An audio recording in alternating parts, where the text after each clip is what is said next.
ဘယ်လှုပ်ဖယ်လှုပ်လို့အလွယ်တကူချောချောမောမောနဲ့အောင်မြင်သွားတယ်ဆိုတာမရှိဘူးဒါအလုတ်လုတ်ဖူးတဲ့ပုဂ္ဂိုလ်တိုင်းသိတယ်နော်ဘယ်ကိစ္စပဲလှုပ်လို့အဖူးအထစ်အခက်အခဲဆိုတာကြော်ရတာကြီးပဲအကုန်အဲ့ဒီလိုအခက်အခဲတွေကြော်ဖို့ရအတွက်ဘာလို့တော့ဆိုစိတ်ထကြံ့ခိုင်ဖို့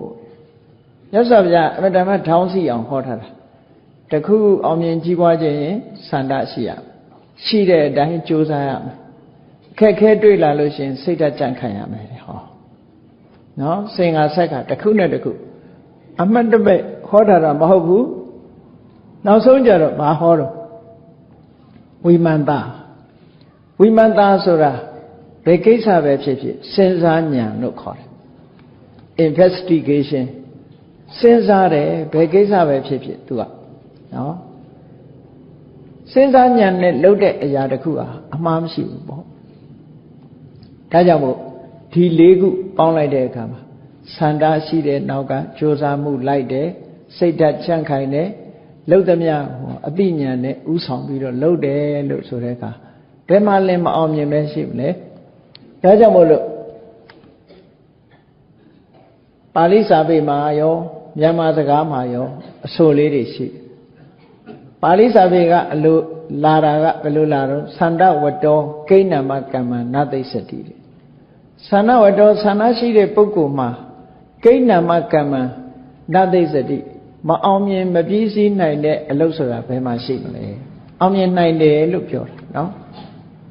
ဆန္ဒရှိပြီဆိုလို့ရှိရင်မအောင်မြင်တဲ့အလုပ်ဆိုတာမရှိဘူးတဲ့အောင်မြင်နိုင်တယ်လို့ဒီလိုပြောတာဒါတခုဝိရိယဝတ္တောကိဏ္ဏမကမ္မနသိစတိဝိရိယကြီးမားတဲ့ပုဂ္ဂိုလ်ဟာမအောင်မြင်နိုင်ဘူးဆိုတာမရှိဘူးဘယ်ကိစ္စပဲဖြစ်ဖြစ်အောင်မြင်ကြီးပွားနိုင်တယ်ဘုရားလောင်းကိုယ်တိုင်တောင်းမှပဲစဉ်းစားကြည့်နော်သူမိတာရသေးဘဝမှာဒီပင်ကရာမြတ်စွာဘုရားနဲ့တွေ့တယ်တွေ့တဲ့အခါမှာဒီပင်ကရာမြတ်စွာဘုရားထံတပည့်ခံလိုက်မယ်ဘုရားဖြစ်ခြင်းနဲ့ဆန္ဒမရှိဘူးဒီပင်ကရာမြတ်စွာဘုရားထံတပည့်ခံပြီးတော့ယဟန်ပြုပြီးတရားကျင့်မယ်ဆိုလို့ရှိရင်အဲ့ဒီဘဝမှာပဲယဟန်ဖြစ်သွားမှာအတိညာပြည့်စုံပြီးသားဖြစ်တယ်ဒီလိုဆိုလိုတာနော်သို့တော့အဲ့ဒီဘဝမှာယဟန်ဖြစ်ခြင်းနဲ့ဆန္ဒမဟုတ်ဘူးဘုရားဖြစ်ခြင်းနဲ့ဆန္ဒရှိတယ်အဲ့ဒီဆန္ဒကြောင့်လက်တကမ်းအတွင်းရောက်နေတဲ့နိဗ္ဗာန်ကိုမျက်မှောက်ပြုနိုင်တဲ့စွမ်းရည်တွေကိုစွန့်ပယ်ပြီးတော့ဒီဖျားဖြစ်လို့တဲ့ဆန္ဒကိုအကြောင်းပြုပြီးတော့ဖျားဖြစ်သည့်ထီအောင်ကြင်ကြံကြုတ်ကိုအထုတ်လာခဲ့တာဒါဆန္ဒပဲလေဖျားဖြစ်တာကိုကဒီဆန္ဒကြောင့်ဖြစ်တယ်လို့ဒီလိုဆိုလို့တာနောက်တစ်ခုကျိုးပန်းအထုတ်မှုနဲ့ပတ်သက်လာတဲ့အခါမှာကျိုးပန်းတယ်လို့ဆိုတဲ့နေရာမှာနောက်ဆုံးမှာဖြစ်နိုင်တာလားမဖြစ်နိုင်တာလားလို့မဖြစ်နိုင်တဲ့အလုပ်တောင်မှပဲကြိုးစားမှုဆိုတာလုပ်ရတယ်နော်ကြိုးစားအထောက်မှုဆိုတာလုပ်ရဆိုပါစို့ပင်လယ်ကြီးထဲမှာမျောနေတဲ့ပုဂ္ဂိုလ်တယောက်ဟာလက်ပြကူးပြီးတော့ကမ်းခြေကိုရောက်နိုင်မှာမလားဘယ်လုံးမှမျောမှန်းလို့မရအဲ့တော့မရောက်နိုင်ဘူးဆိုပြီးတော့ဒီတိုင်းပဲပင်လယ်ထဲမှာအသေးခံမလားမကြိုးစားပဲနဲ့ပင်လယ်ထဲမှာအသေးခံရမလားဆိုတော့အသေးမခံရဘူးဖះလောင်းနေရဲ့စိတ်ဓာတ်ကြတော့ကြည့်မဟာစနကမင်းသားသင်္ဘောပြက်ပြီးတော့ကြံတဲ့ပုဂ္ဂိုလ်တွေကနတ်တွေပူဇော်ကြငိုကြယိုချနဲ့သူတို့ဟာဘာမှကိုယ့်ရဲ့အစွမ်းအစတွေကိုအာမထုတ်ပဲနဲ့နတ်တွေတိုင်တီငိုယိုပြီးတော့အလုံးသေးကြွသေးသွားကြတယ်ပေါ့ဖះလောင်းစနကမင်းသားကြတော့အဲ့ဒါလို့မဟုတ်ဘူးနီလန်းရှာတယ်နီလန်းရှာပြီးတော့လွတ်အောင်ကြိုးစားတယ်သူကလူတွေအများစုတည်တဲ့နေရာလူတွေအများစုရေထဲနစ်လာတဲ့အခါမှာရေထဲမှာငမန်းဆိုတဲ့အကောင်ကြီးတွေကရှိတာပေါ့အဲ့တော့ငမန်းဆိုတဲ့အကောင်တွေကဝိုင်းပြီးတော့စားကြမှာပေါ့အဲ့ဒီလိုငမန်းတွေကတင်မောသားတွေဝိုင်းစားနေတဲ့အချိန်မှာဖះအလောင်းက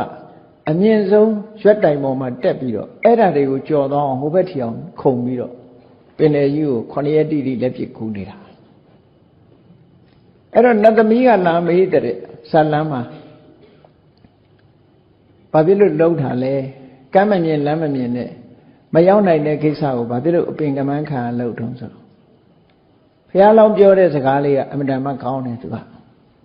ရောက်နိုင်တာမရောက်နိုင်တာငါအလုပ်မဟုတ်ဘူးကြိုးစားအထောက်အမှငါအလုပ်တယ်ဒီစကားအမှန်တမ်းတန်ဖိုးရှိတဲ့စကားနော်ဖြစ်တာမဖြစ်တာငါအလုပ်မဟုတ်ဘူးကြိုးပမ်းဖို့ရငါအလုပ်ဒါကြောင့်မို့တရားထုတ်တဲ့အခါမှာလည်းဒီတိုင်းပဲသောတပန်မဖြစ်ဘူးသဂရကမဖြစ်ဘူးတမာရီမရဘူးနဲ့မတွေးနဲ့လှုပ်တာကိုယ်အလုပ်ဘာပဲဖြစ်ဖြစ်လှုပ်နေဖို့ရကိုယ်အလုပ်မလှုပ်ဘဲမနေနဲ့လှုပ်နေရဆိုလိုတာကအလုပ်တစ်ခုကိုစ조사အထုတ်နေရစ조사အထုတ်မှုဟာကိုယ်အလုပ်ခုနလိုဟာပင်လေကြီးကမ်းမှမမြင်တာငါလက်ပြစ်ကူးနေုံနဲ့ရောက်ပါမလားလို့ဒီလိုတွေးလိုက်မယ်ဆိုလို့ရှိရင်ရောက်နိုင်မှုကရှိမှမရှိပဲ impossible မဖြစ်နိုင်တဲ့ကိစ္စကြီးတခုသို့တော့ဒါမတွေ့ဘူးရောက်တာမရောက်တာငါတာဝန်မဟုတ်ဘူးစ조사အထုတ်ရမစ조사တဲ့လူတွေအကုန်သေးကုန်ပြီငါခဏိထိအသက်ရှင်နေတယ်စ조사လို့ဟောနော်ဒီလိုဆိုလိုတာအဲ့တော့ဘုရားလောင်းရဲ့စိတ်ဓာတ်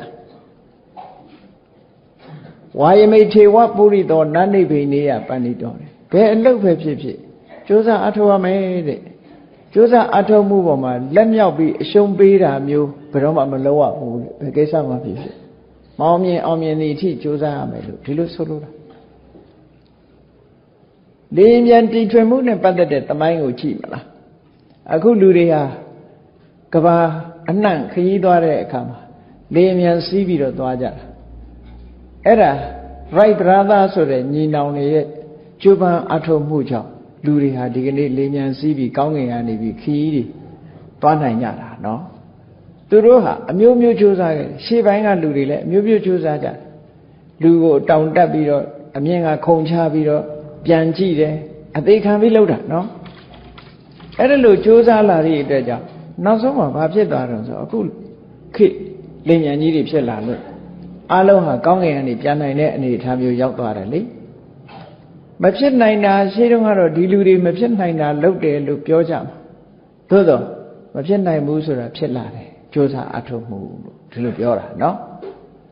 အဲ့တော့ကိုယ့်ကိုယ်အမြဲတမ်းစွမ်းရတတ္တိဆိုတာရှိကိုရှိရဒါကြောင့်မို့ဝိရိယဆိုတာအမှန်မှအရေးကြီးတယ်ဒါမို့ဝိရိယဝတ္တောကိဏ္ဏမကမ္မနသိစတိဝိရိယရှိတဲ့ပုဂ္ဂိုလ်ဖို့မအောင်မြင်နိုင်တဲ့ဒီအလုတ်ဆိုတာမရှိဘူးတဲ့အကုန်လုံးအောင်မြင်နိုင်ထို့တူပဲစိတ်တဝတ္တောကိဏ္ဏမကမ္မနသိစတိစိတ်ဓာတ်ခိုင်မာမှုဟာလည်းအောင်မြင်ခြင်းအကြောင်းတစ်ခုပဲစိတ်ဓာတ်မခိုင်လို့ရှိရင်သူကစောစောကတည်းကရှုံးသွားတတ်တယ်စိတ်ဓာတ်ကြံ့ခိုင်မှုကအမှန်တမ်းအရေးကြီးတာဒါကြောင့်မို့စိတ်ဓာတ်ကြံ့ခိုင်မှုကိုလည်းတည်ဆောက်ရမှာဖြစ်တယ်ဒါလူဆောင်အားရကြီးပဲအကုန်လုံးဝိမာန်တဝတ္တောကိဏ္ဏမကမ္မနာသိစတိစဉ္ညတုံတရားစဉ်းစားလုပ်တတ်တဲ့အသိဉာဏ်ရှိတဲ့ပုဂ္ဂိုလ်မှာမအောင်မြင်နိုင်တဲ့ကိစ္စဆိုတာမရှိဘူးတဲ့အောင်မြင်ရမယ်လို့ဒီလိုဆိုလို့ဒါကြောင့်မို့သန္တာဝိရိယစိတ်တဝိမာန်တဒါတွေဟာတကယ်ကိုအာကိုတိုက်တဲ့လူရဲ့စွမ်းအားတွေပဲဒါတွေအာမကိုပဲနဲ့အပြင်ကိုသွားအာကိုနေမယ်ဆိုလို့ရှိရင်လူတွေဟာညံ့သွားမှာပဲပေါ့နော်ဒါကြောင့်မို့လို့ဒီစွမ်းအားတွေကိုအောင်မြင်ကြီးပွားဖို့အတွက်ကိုယ်မှာဒီစွမ်းအားတွေအာကိုကြရမှာဖြစ်တယ်စာအုပ်လေးတစ်အုပ်မှာဘုန်းကြီးတို့အိန္ဒိယနိုင်ငံရောက်တဲ့အချိန်မှာအနားယူနေတော့ဖတ်เสียစာအုပ်ရှာရင်းကနေပြီးတော့အဖုံးဆုပ်နေတဲ့စာအုပ်ကလေးတစ်အုပ်တွေ့တယ်။ခေါ့ကိုယုံကြည်တဲ့ပုဂ္ဂိုလ်ကြီးရေးထားတဲ့စာအုပ်ပေါ့။အင်္ဂလိပ်လိုရေးထားတဲ့စာအုပ်လေးပါ။ဘာသွားတွေ့တော့ဆိုတော့အပြည့်မြေလျှောက်ဖတ်ရင်းကနေဘာတွေ့တော့ဆိုစကားလုံးလေးတစ်လုံးသွားတွေ့တယ်။ God makes the impossible possible ။နော် God makes the impossible possible အတိပ္ပယ်က God ဆိုတဲ့သာဝရဘုရားဟာမဖြစ်နိုင်တာတွေကိုဖြစ်အောင်လုပ်နိုင်တယ်လို့ဒီလိုရေးထားတာအဲ့ဒီထဲပဲအဲ့ဒီစာကြောင်းလေးကအင်္ဂလိပ်လို sentence လေးရေးထားပုံလေးလှသို့တော့သာဝရဘုရားဟာမဖြစ်နိုင်တာတွေကိုအကုန်ဖြစ်အောင်လုပ်နိုင်သလားလို့ဒါယုံကြည်တဲ့ပုဂ္ဂိုလ်တွေကတော့လုပ်နိုင်တယ်လို့ပြောတာအဲ့တော့ဗုဒ္ဓဘာသာတွေအယူအဆအနေနဲ့အဲ့ဒီစကားလုံးလေးကိုသုံးပြီးတော့ဘုန်းကြီးတို့မကြာခဏ တွန်းအားပေးတဲ့စကားလေးတွေပြောတဲ့အခါကျတော့ဆန္ဒ makes the impossible possible လူတွေမှာစိတ်ဆန္ဒရှိလာပြီဆိုလို့ရှိရင်မဖြစ်နိုင်တာဖြစ်အောင်လုပ်နိုင်တယ်လို့ဆန္ဒရှိဖို့လိုအပ်တယ်ဒါမို့ကလေးလေးတွေတွေ့တဲ့အခါကျတော့မေးကြည့်မင်းကြီးရင်ဘာလုပ်ချင်လဲဘာဖြစ်ချင်လဲဆိုဒါဆန္ဒလေးတွေပဲလေသူတို့ငယ်စဉ်ကဆန္ဒကလေးတွေအဲ့ဒီဆန္ဒလေးတွေဟာမအောင်မြင်ဘူးလို့မပြောနိုင်ဘူးနောက်ကဝီရိယလိုက်လာမယ်စိတ်ဓာတ်ကြံ့ခိုင်မှုရှိလာမယ်ဝိမာန်သားဆိုတဲ့ပညာစင်ကြင်တုံတရားတွေပါလာမယ်ဆိုလို့ရှိရင်အောင်မြင်သွားမှာပဲဒီလိုဆိုတော့ဒါကြောင့်မို့လို့အဲ့ဒီစကားလုံးလေးအတိုင်းပဲဝီရိယ effort makes the impossible possible ဒါလေးတွေမှတ်သားပြီးတော့ကိုအားပေးစကားပြောဖို့လိုအပ်တယ်ပေါ့နော်ဘာဖြစ်လို့လဲဆိုရင်ကိုယ့်ရဲ့စွမ်းအားတွေဟာရမယံခါကြတော့တွန့်ဆုတ်ပြီးတော့သွားရတယ်အဲ့ဒါလို့တွန့်ဆုတ်သွားတဲ့အခါမှာစီးပွားရေးလှုပ်တာပဲဖြစ်ဖြစ်ပညာရေးကြိုးစားတာပဲဖြစ်ဖြစ်အဲ့ဒါဒီတွန်းအားလေးတွေဟာကိုယ်တဏ္ဍာမှာအရေးကြီးတယ်တွန်းအားတွေပေးလိုက်တာနဲ့စွမ်းအားတွေကမြင့်တက်သွားတာပဲလူရဲ့စွမ်းအားတွေမြင့်တက်သွားနိုင်တယ်ထို့တူပဲ mind makes the impossible possible စိတ်ဓာတ်ဟာလည်းပဲမဖြစ်နိုင်တာကိုဖြစ်အောင်လုပ်နိုင်တယ်ဝိမာန်တ examine knowledge wisdom makes the impossible possible wisdom ဆိုတဲ့ပညာဟာလည်းပဲမဖြစ်တာကိုဖြစ်အောင်လုပ်နိုင်တယ်ဆိုတော့ဒီစွမ်းအားတွေကဘယ်မှာရှိတာတုံးဆိုလူတွေရဲ့တဏ္ဍာမှာရှိတာကြီးပဲအကောဒါမို့လူတဏ္ဍာမှာရှိတဲ့စွမ်းအားတွေကိုကိုယ်မြင့်တင်ပေးဖို့ပဲလိုအပ်တယ်မြင့်တင်ပေးဖို့နီးလန်းနေရှိတဲ့အတိုင်းမြင့်တင်ပေးရမယ်အဲ့ဒါကြောင့်မို့လို့မြတ်စွာဘုရားကလည်းအောင်မြင်ကြီးပွားဖို့ရာအတွက်စွမ်းအားဆိုတာကိုယ်တဏ္ဍာမှာပဲရှိတယ်တဲ့အဲ့ဒီစွမ်းအားတွေကိုမြင့်တင်ပြီးမှကြီးပွားတိုးတက်နိုင်တယ်လို့ဒီလိုဟောတာဒါကြောင့်မို့ဘုန်းကြီးတို့တွေဘဝတစ်ခုရလာပြီရလာတဲ့အခါမှာအမှတ်တမဲ့နဲ့ဘဝတစ်ခုအဆုံးသတ်မသွားစေရကိုလုံနိုင်တဲ့စွမ်းရည်တတ္တိတွေရှိကြလူတိုင်းမှာစွမ်းရည်တတ္တိတွေရှိကြရှိနေတဲ့စွမ်းရည်တတ္တိတွေကိုအသုံးမချပဲနဲ့နေ့စဉ်နဲ့အမျှစားစရာရှာရင်ဝတ်စရာရှာရင်နေစရာအတွက်အလုပ်လုပ်ရင်းနဲ့ဒါလေးတွေဘဝတစ်ခုအဆုံးသတ်သွားလို့ရှိရင်လူဖြစ်ရကြိုးဆိုတာမနှက်ဘူးတဲ့။ဘာဖြစ်လို့လဲဆိုတော့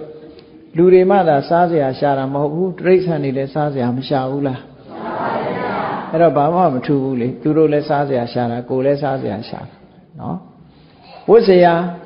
တိရစ္ဆာန်တွေကြတော့ဝတ်စရာတော့မရှာဘူးပေါ့နော်။နေစရာရှာတယ်သူတို့လည်းအတိုက်တွေအမြုံတွေနေစရာရှာတယ်။စားစရာရှာတယ်ဝတ်စရာရှာတယ်နေစရာရှာတယ်မကြမ်းမမာရင်ဆေးကုဖို့လိုရတယ်ဆိုတာဒီလိုဟာတွေနဲ့တင်အချိန်ကုန်ရင်ဒါဘဝတစ်ခုဟာရိုးရအလုပ်တစ်ခုနဲ့ပဲအချိန်ကုန်သွားတယ်ထူးခြားလာတဲ့အနေအထားတစ်ခုမှမရှိဘူးတဲ့ဒါကြောင့်မို့ထူးခြားလာအောင်ကိုယ့်ရဲ့စွမ်းရည်တတ္တိတွေကိုတဘဝပြီးတဘဝမြင့်လာအောင်မြင့်တင်ပေးဖို့လိုအပ်တယ်အဲ့ဒါလို့ဘဝတစ်ခုမှာလေ့ကျင့်မြင့်တင်ပေးတာကိုပဲပါရမီဖြည့်တယ်လို့ပြောတာကိုယ်စိတ်ဓာတ်ကိုပြင်ဖို့လိုအပ်တယ်လူတွေဟာဒီအကြောက်တရားတို့အမျော်တို့ဟာခောက်ရွေးကျိုးနေတာမျိုးဖြစ်တတ်တယ်ပေါ့ကြောက်စရာလည်းမလိုဘူးမျောနေစရာလည်းမလိုဘူးအရေးကြီးဆုံးကမျောလင်းချက်ထားလို့ရှိရင်အဲ့ဒီအတိုင်းဥတည်ပြီးတော့ဆန္ဒ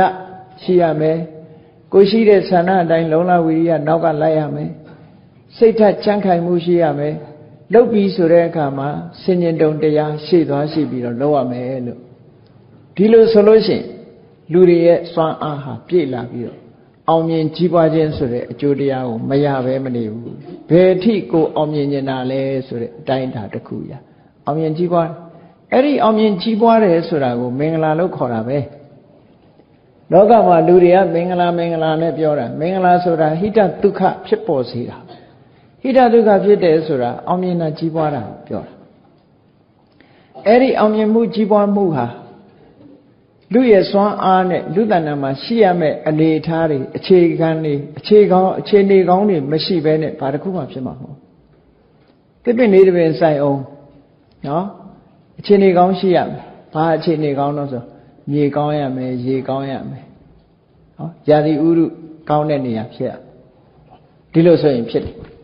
အဲ့ဒါလို့မဟုတ်ဘူးဆိုရင်ဖြစ်တဲ့လောက်မဖြစ်ဘူးအခြေအနေကောင်းဆိုတာအဲ့ဒါကိုပြောတာ အဲ့ဒီလိုအခြေအနေကောင်းဆိုတာကိုယ့်အကိုဖန်တီးပေးရအခြေအနေကောင်းကိုဖန်တီးပေးခြင်းဖြင့်စွမ်းဆောင်မှုစွမ်းအားတွေဟာတိုးတက်ပြီးတော့သွားမှာကောင်းပြီမြတ်စွာဘုရားမင်္ဂလာတုတ်မှာဆိုလို့ရှိရင်ဘုရားရဲ့အဆုံးအမဘုရားဘာသာဝင်တွေကဒီတိတိကျကျ apply လုပ်ပြီးတော့နားလည်ဖို့အမှန်တမ်းအရေးကြီးတယ် apply လုပ်တယ်ဆိုတာလက်တွေ့သုံးချတာကိုပြောတာနော်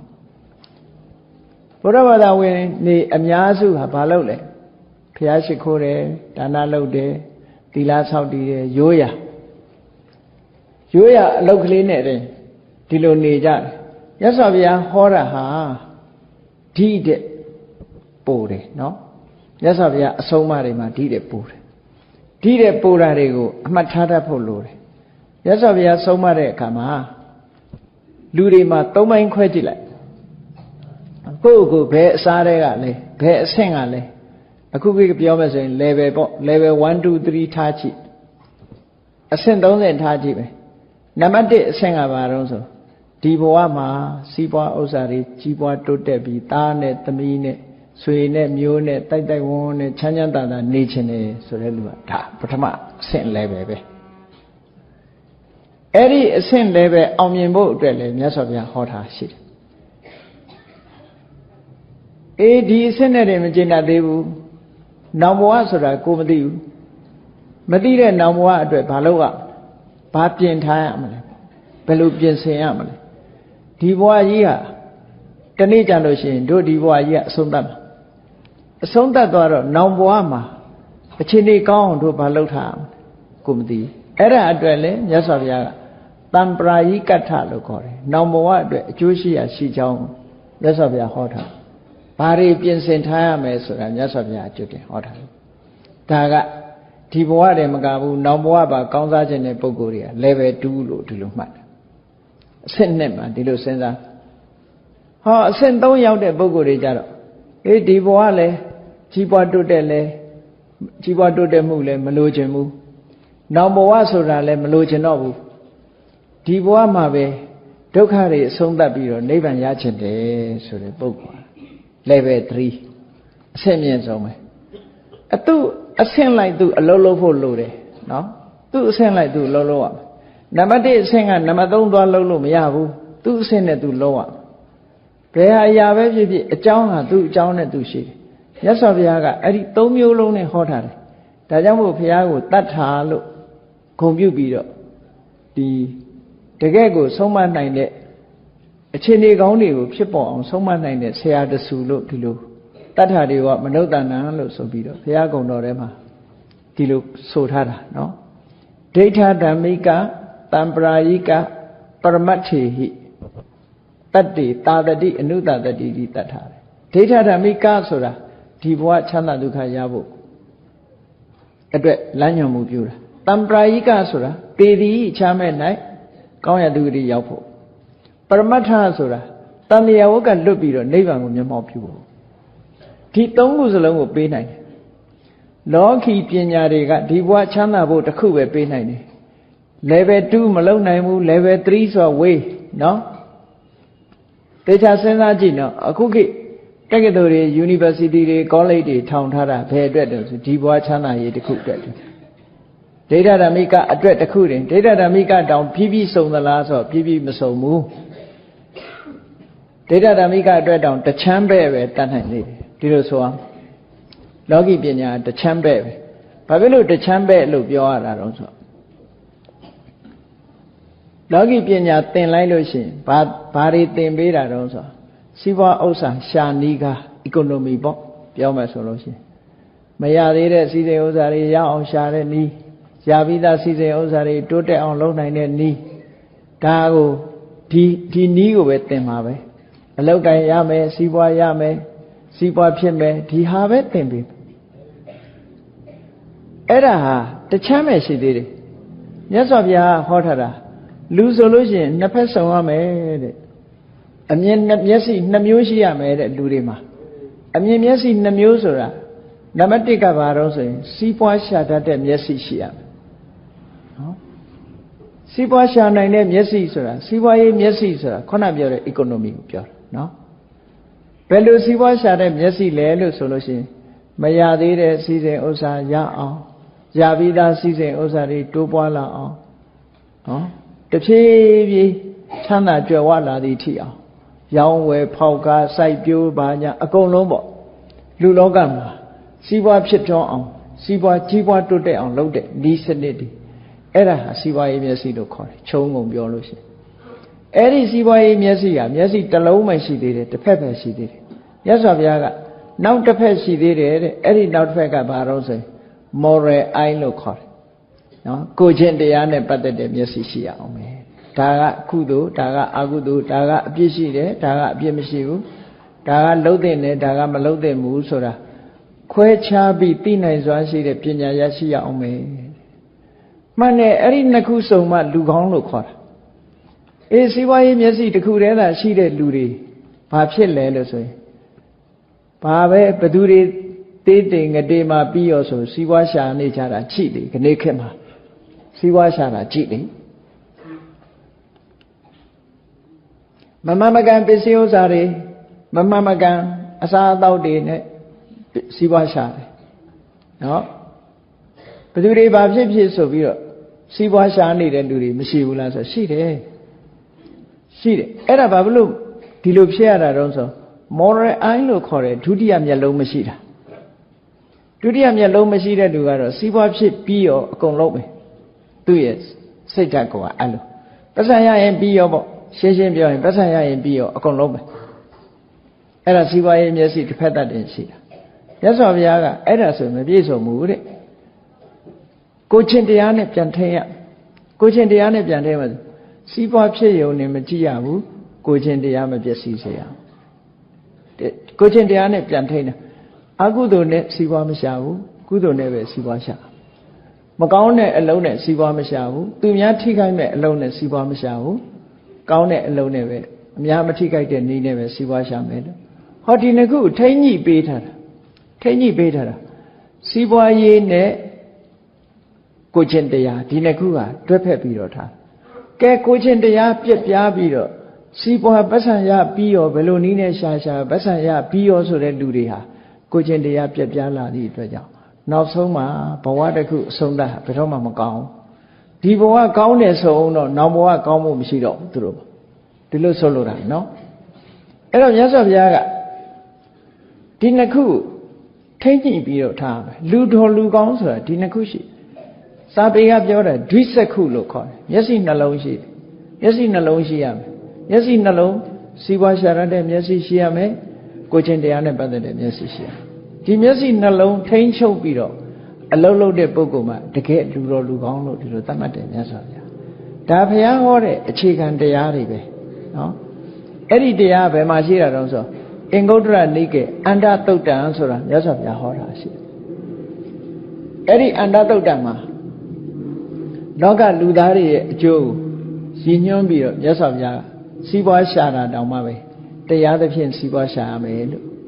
ဒီလိုဟောတာအကြောင်းမဲ့မဟုတ်ဘူးပြန်ပြီးတော့ထိမ့်ညှိပေးထားတဲ့သဘောအဲ့ဒါလို့ထိမ့်ညှိထားတဲ့လမ်းမှန်ပေါ်ကနေပြီးတော့လမ်းလွဲမသွားအောင်မြတ်စွာဘုရားကလမ်းကြောင်းကိုဖော်ထုတ်ပေးတာအဲ့ဒီလမ်းပေါ်လျှောက်သွားတဲ့ပုဂ္ဂိုလ်မှရလာတဲ့စည်းစိမ်ဥစ္စာလဲခိုင်မြဲတယ်ကိုချင်းတရားကောင်းမွန်သည့်အတွက်ကြောင့်မဟုတ်မတရားတွေလည်းမဖြစ်ဘူးတဲ့ကောင်းတဲ့ဘက်ကပဲသွားတယ်ဒီလိုဆိုတာနော်အဲ့ဒါကြောင့်မို့လို့ဘုရားဘာသာဝင်သူတော်စင်တွေအနေနဲ့ဘုရားရဲ့အဆုံးအမတိုင်းလိုက်နာကျင့်သုံးမယ်ဆိုရင်တို့စီးပွားရှာတတ်အောင်လည်းကြိုးစားအထောက်ရမယ်စီးပွားရှာတဲ့အခါမှာလည်းပဲမတော်မတရားအတ္တမဒုစရိုက်လုပ်ငန်းနဲ့စီးပွားရှာတာမျိုးတို့မလုပ်စေမဖြစ်စေရဘူးကိုချင်းတရားပြတ်သွားတဲ့စီးပွားရှာနည်းမျိုးလည်းမရှာရဘူးဟောမြတ်စွာဘုရားကဘုရားဘာသာဝင်သူတော်စင်တွေအနေနဲ့တင်းတင်းကြပ်ကြပ်ပြောတာမဟုတ်ပြီမယ်ဥပဒကဘုရားဘာသာဖြစ်လာလို့ရှိရင်ဟောဒီအယောင်းဝယ်၅မျိုးတော့မလုပ်သင့်ဘူးမလုပ်ရဘူးလို့ဒီလိုဟောထားတာရှိနော်ဒါတွေကတချို့ကသိပြီးတော့မသိကြဘူးပေါ့၅ခုအယောင်းဝယ်မလုပ်ရမယ့်အရာ၅ခုရှိတယ်ဘာဖြစ်လို့ဘာလဲဆိုလို့ရှိရင်လူတတ်တဲ့လက်နဲ့အယောင်းဝယ်မလုပ်ရဘူးလက်နဲ့အယောင်းဝယ်မလုပ်ရဘူးလို့ဆိုတယ်လက်နဲ့ကုန်သွယ်တဲ့လုပ်ငန်းကိုဘုရားဘာသာဝင်တယောက်အနေနဲ့စီးပွားမရှာသင့်ဘူးပေါ့အဲ့ဒါ ဘာဖြစ်လို့ရုံဆိုတော့ထိကြိုက်တယ်လေဒီလက်နဲ့ကိုအကြောင်းပြုပြီးတော့အသက်ဆုံးရှုံးသွားနိုင်တယ်ပစ္စည်းဥစ္စာတွေဆုံးရှုံးနိုင်တယ်ဒါကြောင့်မို့လို့တစ်ဖက်သားကိုဒုက္ခဖြစ်စေနိုင်တဲ့အရာဖြစ်သောကြောင့်လက်နဲ့အယောင်းဝယ်မလုပ်သင့်ဘူးတဲ့မြတ်စွာဘုရားဒါကိုတတ္ထဝနိစ္စလို့ခေါ်တယ်တတ္ထဝနိစ္စလက်နဲ့အယောင်းဝယ်ဟောနောက်တစ်ခုကဘာတော့ဆိုရင်တတ္တဝနိစ္စလူယောင်းလူကုံကူးတာမျိုးမလုပ်သင့်ဘူးခဏခေတ်လူကုံကူးတယ်လူကိုအယောင်းဝယ်လုပ်တာလေလူယောင်းလူဝယ်လုပ်တာခဏခေတ်ရှေးခေတ်တုန်းကတော့ကြွန်ဖြစ်ရောင်းစားတာအခုလည်းတူတူပဲတချို့ကိုယ်ရောင်းစားတာတောင်ရောင်းစားမှမသိဘူးအခုခေတ်မှာပို့ပြီးတော့ဒီလူရောင်းဝယ်ဆိုတာအလုံးလည်းကြားဘူးနေကြမှာပဲเนาะလူကုံကူးတယ်လို့ခေါ်တယ်ခဏခေတ်ကအဲ့ဒါမြတ်စွာဘုရားလွန်ခဲ့တဲ့နှစ်ပေါင်း2500ကလေးဟောထားတာတတ္တဝနိစ္စတဲ့လူသားတွေကိုခိုင်းစေဖို့အတွက်အယောင်းဝယ်မလုပ်ရဘူးတဲ့ခုခဏခေတ်မှာတော့ရှင်းတော့ကတော့ဖမ်းဆီးပြီးတော့ကျိုးနဲ့တုပ်ပြီးတော့ရောင်းတာခုကြက်ကလေးတွေခြေတော့ခြီပြီးတော့ရောင်းတယ်လို့ပဲနော်အခုခေတ်ကတော့သိပြီးတော့တိမ်မွေးတယ်ကိုယ်ရောင်းစားလို့ရောင်းစားမှမသိအောင်ရောင်းစားတာအလုံးရှာပေးမယ်ဆိုပြီးတော့ခေါ်သွားပြီးတော့တကယ်ချင်းအိမ်လို့ဘာလို့နဲ့အဲ့ဒီမှာထားပြီးဒီမှာနေသူကစားကျွေးမွေးထားမယ်နဲ့ဆိုပြီးတော့အဲ့ဒီအိမ်မှာထားပစ်ခဲ့တာပတ်စံယူသွားပြီဒီလူကလာခေါ်နိုးနဲ့နေတယ်အဲ့ဒီအိမ်ကိုရောင်းထားခဲ့ပြီးသားဖြစ်တယ်ပတ်စံကသူကယူသွားပြီနော်ဒါမျိုးတွေဟာမကြားခြင်းအဆုံးခဏခဏကြားနေရတာပေါ့ဒါလူရောင်းဝယ်လို့ခေါ်တယ်အဲ့တော့ဘုရားဘာသာဝင်တွေဟာတစ်ဖက်သားကိုစိတ်ဆင်းအောင်လုပ်တာမျိုးဒါမျိုးအယောင်းဝယ်မလုပ်သင့်ဘူးတဲ့မလုပ်ရဘူးတဲ့နောက်တစ်ခုကဘာလို့ဆိုဝိတဝနိစ္စအစိတ်တွေအယောင်းဝယ်မလုပ်ရဘူးအစိတ်နဲ့ပတ်သက်တာတွေအယောင်းဝယ်မလုပ်ရဘူးနောက်တစ်ခုကမန္တဝနိစ္စအကောင်ပလောင်တွေကိုတတ်ဖြတ်တဲ့အယောင်းဝယ်မျိုးမလုပ်ရဘူးတဲ့နော်အဲ့ဒါလည်းပဲမလုပ်တဲ့ဟာတစ်ခုပဲနောက်တစ်ခုကဘာလို့ဆိုမစ္ဆဝနိစ္စမူရစေဝမူရစေဝဆိုတာဟာကြည့်လေဘုရားကသာတားမြစ်တာမဟုတ်ဘူးခဏခေတ်မှာဆိုလို့ရှိရင်စင်ကာပူနိုင်ငံသွားဘူးတဲ့လူတွေသိကြလိမ့်မယ်စင်ကာပူဗီဇာလျှောက်တဲ့အခါမှာဘာစလုံးကိုရိုက်ထည့်လိုက်တယ်လဲလို့ဆိုလို့ရှိရင်မူရစေဝအယောင်းဝယ်မှောင်ကိုလုံးလို့ရှိရင်တေထံဆိုတာကိုစာရန်ကြီးရိုက်ထည့်ထားတာနော်တေထံပေးနိုင်တယ်ဆို capital punishment death punishment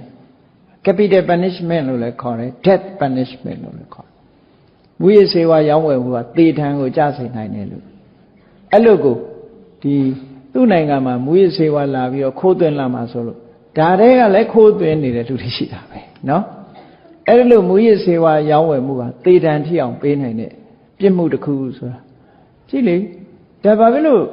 ဒီလိုပြညတ်ရတာတော့ဆိုဒီမူရစေဝသုံးလို့ရှိရင်လူတွေမှာဒုက္ခရောက်တာတော့ဒါတေချာနေတာပဲပေါ့အဲ့ဒါကြောင့်ဟုတ်လို့မြတ်စွာဘုရားကလည်းဘုရားဘာသာဝင်တွေရောင်းဝယ်မလုပ်ရဘူးဆိုရင်ဒီ၅မျိုးနော်လက်နဲ့အယောင်းဝယ်မလုပ်ရဘူးလူကုန်ကူးမှုမလုပ်ရဘူးအသားတတ်ပြီးတော့ရောင်းဝယ်တဲ့တိရစ္ဆာန်တွေတတ်ရောင်းတာမျိုးမလုပ်ရဘူးအစိတ်ရောင်းတာမျိုးမလုပ်ရဘူးနော်မူရစေဝါရောင်းဝယ်တာမျိုးမလုပ်ရဘူးတဲ့ဘုရားဘာသာဝင်ဖြစ်လာလို့ရှိရင်ဒီကုံသွယ်မှု၅မျိုးကတော့လုံးဝမလုပ်ရဘူးဒါဖြင့်ကျန်တာလိန်နာညာတာရောတာတွေလုံးလို့ရလားလို့ဆိုအဲ့ဒါလည်းမလုပ်ရဘူးဆိုလို့လားနော်ပစ္စည်းအတုတွေလိန်နာညာတာရောင်းတာဝယ်တာဒါမျိုးတွေလည်းမလုပ်သင့်ဘူးအလေးခိုးတာအစပြီးတော့ခိုးတာဝက်တာတခုမှမလုပ်သင့်ဘူးပေါ့အေးဒါကြောင့်မို့မြတ်စွာဘုရားရဲ့တရားတော်ဟာအခြေခံပိုင်းမှာအင်မတန်မှအရေးကြီးတာပေါ့ဘာမြတ်စွာဘုရားကလူရဲ့စွမ်းအားအောင်မြင်ကြီးပွားဖို့ဆိုတဲ့နေရာမှာ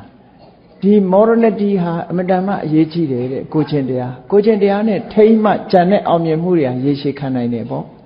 ဒါကြောင့်မို့စီးပွားတိုးတက်အောင်လည်းလုပ်ရမယ်တစ်ဖက်ကလည်းပဲကိုချင်းတရားတိုးတက်အောင်လုပ်ရမယ်စီးပွားရေးကိုချင်းတရားနဲ့ပြန်ထိမ့်ပေးထားတာအခုခေတ်တွေ့ဘူးကြလိမ့်မယ်